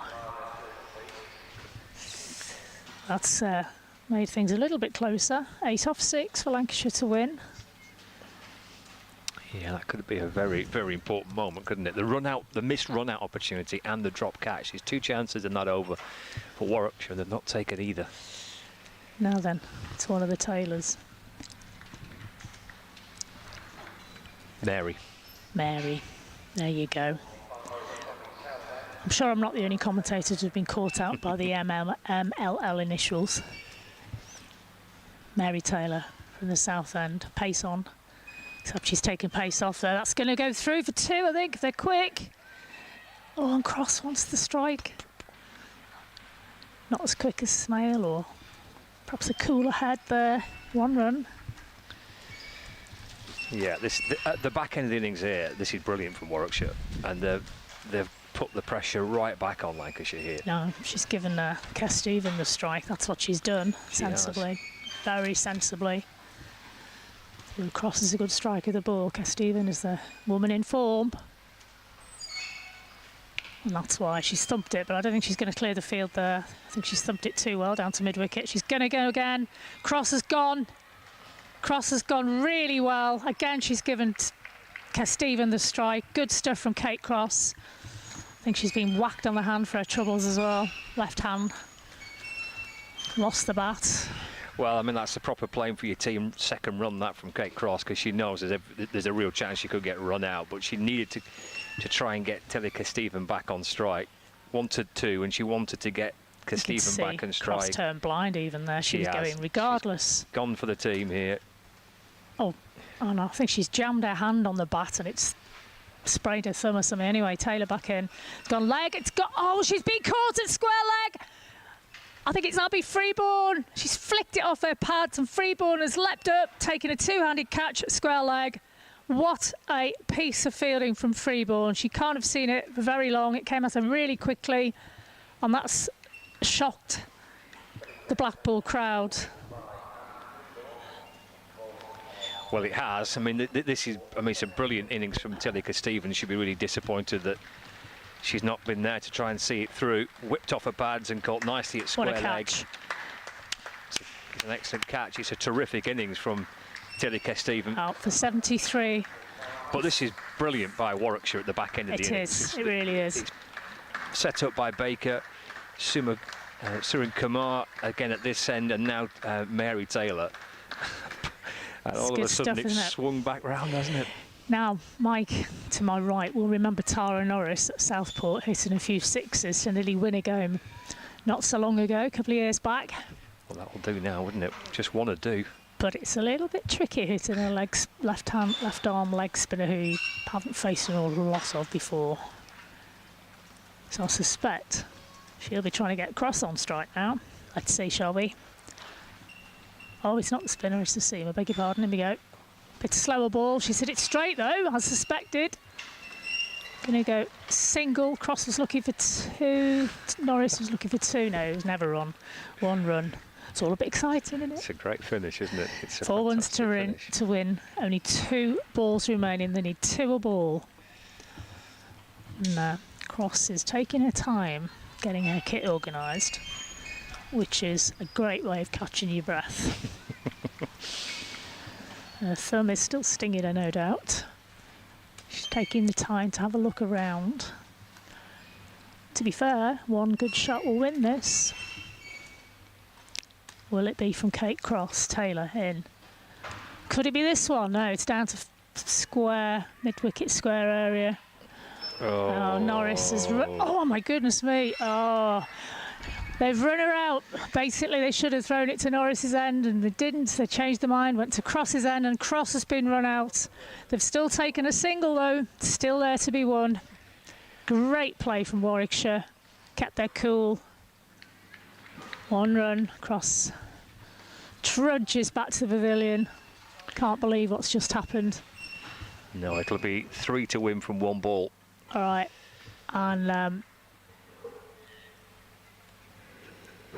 yeah, and it's going to be Virapuli on strike. Now, I've only seen her face 1 ball before, I think. And she got a single, not out. She's going to have to hit a boundary here to win, realistically, hasn't she? Ah. So, Mike's just sent us a little bit of information about the last game Warwickshire played, actually, so telling us that Hannah Baker, in their last game, hit a 4 off the last ball to win it for Warwickshire. What is that? I think that point was about the final ball of the Warwickshire innings here, the Kate crossover. Ah, yes, that's true. The final ball of the yes, that's what he's done. Yes, was hit for 4. It was actually a really good over from Kate Cross, wasn't it? The final ball. That's right. Of that final through the over. covers. Yeah. Could Virapuli do the same thing here? Well, that'd be handy, wouldn't it? How exciting! Well, there's something going to happen. There's either going to be a boundary or it's going to be a run out, isn't there? Because they're going to have to try and come back for at least 2 to tie the or match. will she bowl a wide or a no ball and give it? Then Virapuli Yeah, don't be doing that at this needs stage. to do 2 runs. 2 will tie it, don't forget, of course. Of course it will, yeah. So they're going to have to run hard, whatever happens here. Right, young lady. Another slower ball, I think. Double bluff. Bluff the bluffer. Virapuli on strike. Slower ball. Oh, she's missed it. She should have left it. She's missed a full toss. Oh, dear. Oh, dear. 1 run. So, looks like Lancashire have lost that game to Warwickshire by 1. They have. 1 run. Oh dear. Do you think that was a wide if she'd left it? I'd love to see it back. I think that might have been called a wide if she oh dear. If she left what it. What an know, anticlimax for Lancashire after that superb innings from Tilika Stevens. Let's have a look. Oh, it's well wide. It's so wide. Oh, that's inexperience. Oh my goodness me. Just leave it. Oh, what a shame. Yeah, it is. What a shame. As I said, if they'd bowled a wide, they'd have needed to. But ifs, what, and maybes. ultimately, Warwickshire held their nerve and played a brilliant little 3 or 4, 5, 4 overs. Fielded well, bowled well, and just stayed in the game, didn't they? Because at one point it looked like Lancashire were going to run away with it, and that's going to make things very difficult for Lancashire in this competition, and that's going to move Warwickshire above Lancashire from the foot of the table, I believe, Scott. I mean, they were beaten, weren't they, Warwickshire, when Tilly Stephen and Seren Smale were batting. 64-run partnership, and the run chase was completely under control. But enormous credit to Warwickshire for the way that they have pulled that back at the back end of the innings. They have bowled superbly well. I mean, they've bowled really, really well and forced pressure back on Lancashire when the run chase looked completely under control. But I'm sure Lancashire will feel they could have done things differently and much better with their batting at the back end there. But credit to Warwickshire. I thought they were brilliant. The final 4 overs, as you mentioned, Alison, they were excellent. Set up by Baker, and then Suren Kumar, and then the Taylor over as well. I mean, they've bowled really well right at the end of the innings there. And Lancashire have made a bit of a hash of it, haven't they? Really, from a position which they shouldn't really be losing that game from. No. Disappointment for the girls in red, delight for the girls in blue, but ultimately that's one that got away from Lancashire. It is. There's the Lancashire Thunder scorecard. Great credit to Tilly Stevens. 73 was a fantastic innings to watch. Beautiful batting and played very nicely. The partnership with Sale we mentioned looked like it was enough to take Lancashire over the finishing line and win the game, but in the end, Warwickshire Bears and their bowlers right at the very end of the innings pulling it back. Everyone's contributed there with the ball for the Bears. The 2 Taylors in particular, the pick of the bowlers, and Lancashire unable to get that score of 161 to win. Went down to the final ball of the innings, and the Warwickshire Bears clinching victory by just 1 run. Tight finish, but from Lancashire's point of view, the wrong way. The wrong way. Indeed. That's where it looks. Then the match summary here at Blackpool Cricket Club. That 1 run victory for Warwickshire. And certainly some fine individual performances on both sides. Really Puli, 3 for 29. Another brilliant outing for the young leg spinner with the ball. Tilly Stephen will feel disappointed she's not on the right end of a result, and she makes 73 in the match, but that's turned out to be the case. A victory for Warwickshire Bears. We've got more T20 action coming up with both men's and women's sides playing. Lancashire Lightning against Derbyshire Falcons at Emirates Old Trafford on Monday the 6th of July, and then there's a Roses double header to come as well on the 10th of July, so Friday the 10th of July. The War of the Roses double header. Thunder to begin with, Lightning in the evening. You can get yourself some tickets to watch that. There's coverage across the BBC Sport website and on Lancs TV as well for that Friday night and indeed day fixture for the Roses double header. Should be a brilliant afternoon and evening at Emirates Old Trafford. Friday the 10th of July for the Roses double header. Right, that's it from sunny Blackpool. Have you enjoyed your time on the Fylde Coast in the last few weeks? Always enjoyed it. Always enjoyed it. I enjoyed it up until about 30 seconds before enough. the last ball, to be fair, Mike Scott. So I won't sulk too much. Thank you, Alison. Thanks to Mike as well, to everybody behind the scenes. And, of course, to Blackpool Cricket Club, who have been playing host to so many games, both men's and women's cricket, over the last month or two. Brilliant hosts as ever. That's it from us. Congratulations to Warwickshire Bears. They've beaten Lancashire Thunder by 1 run.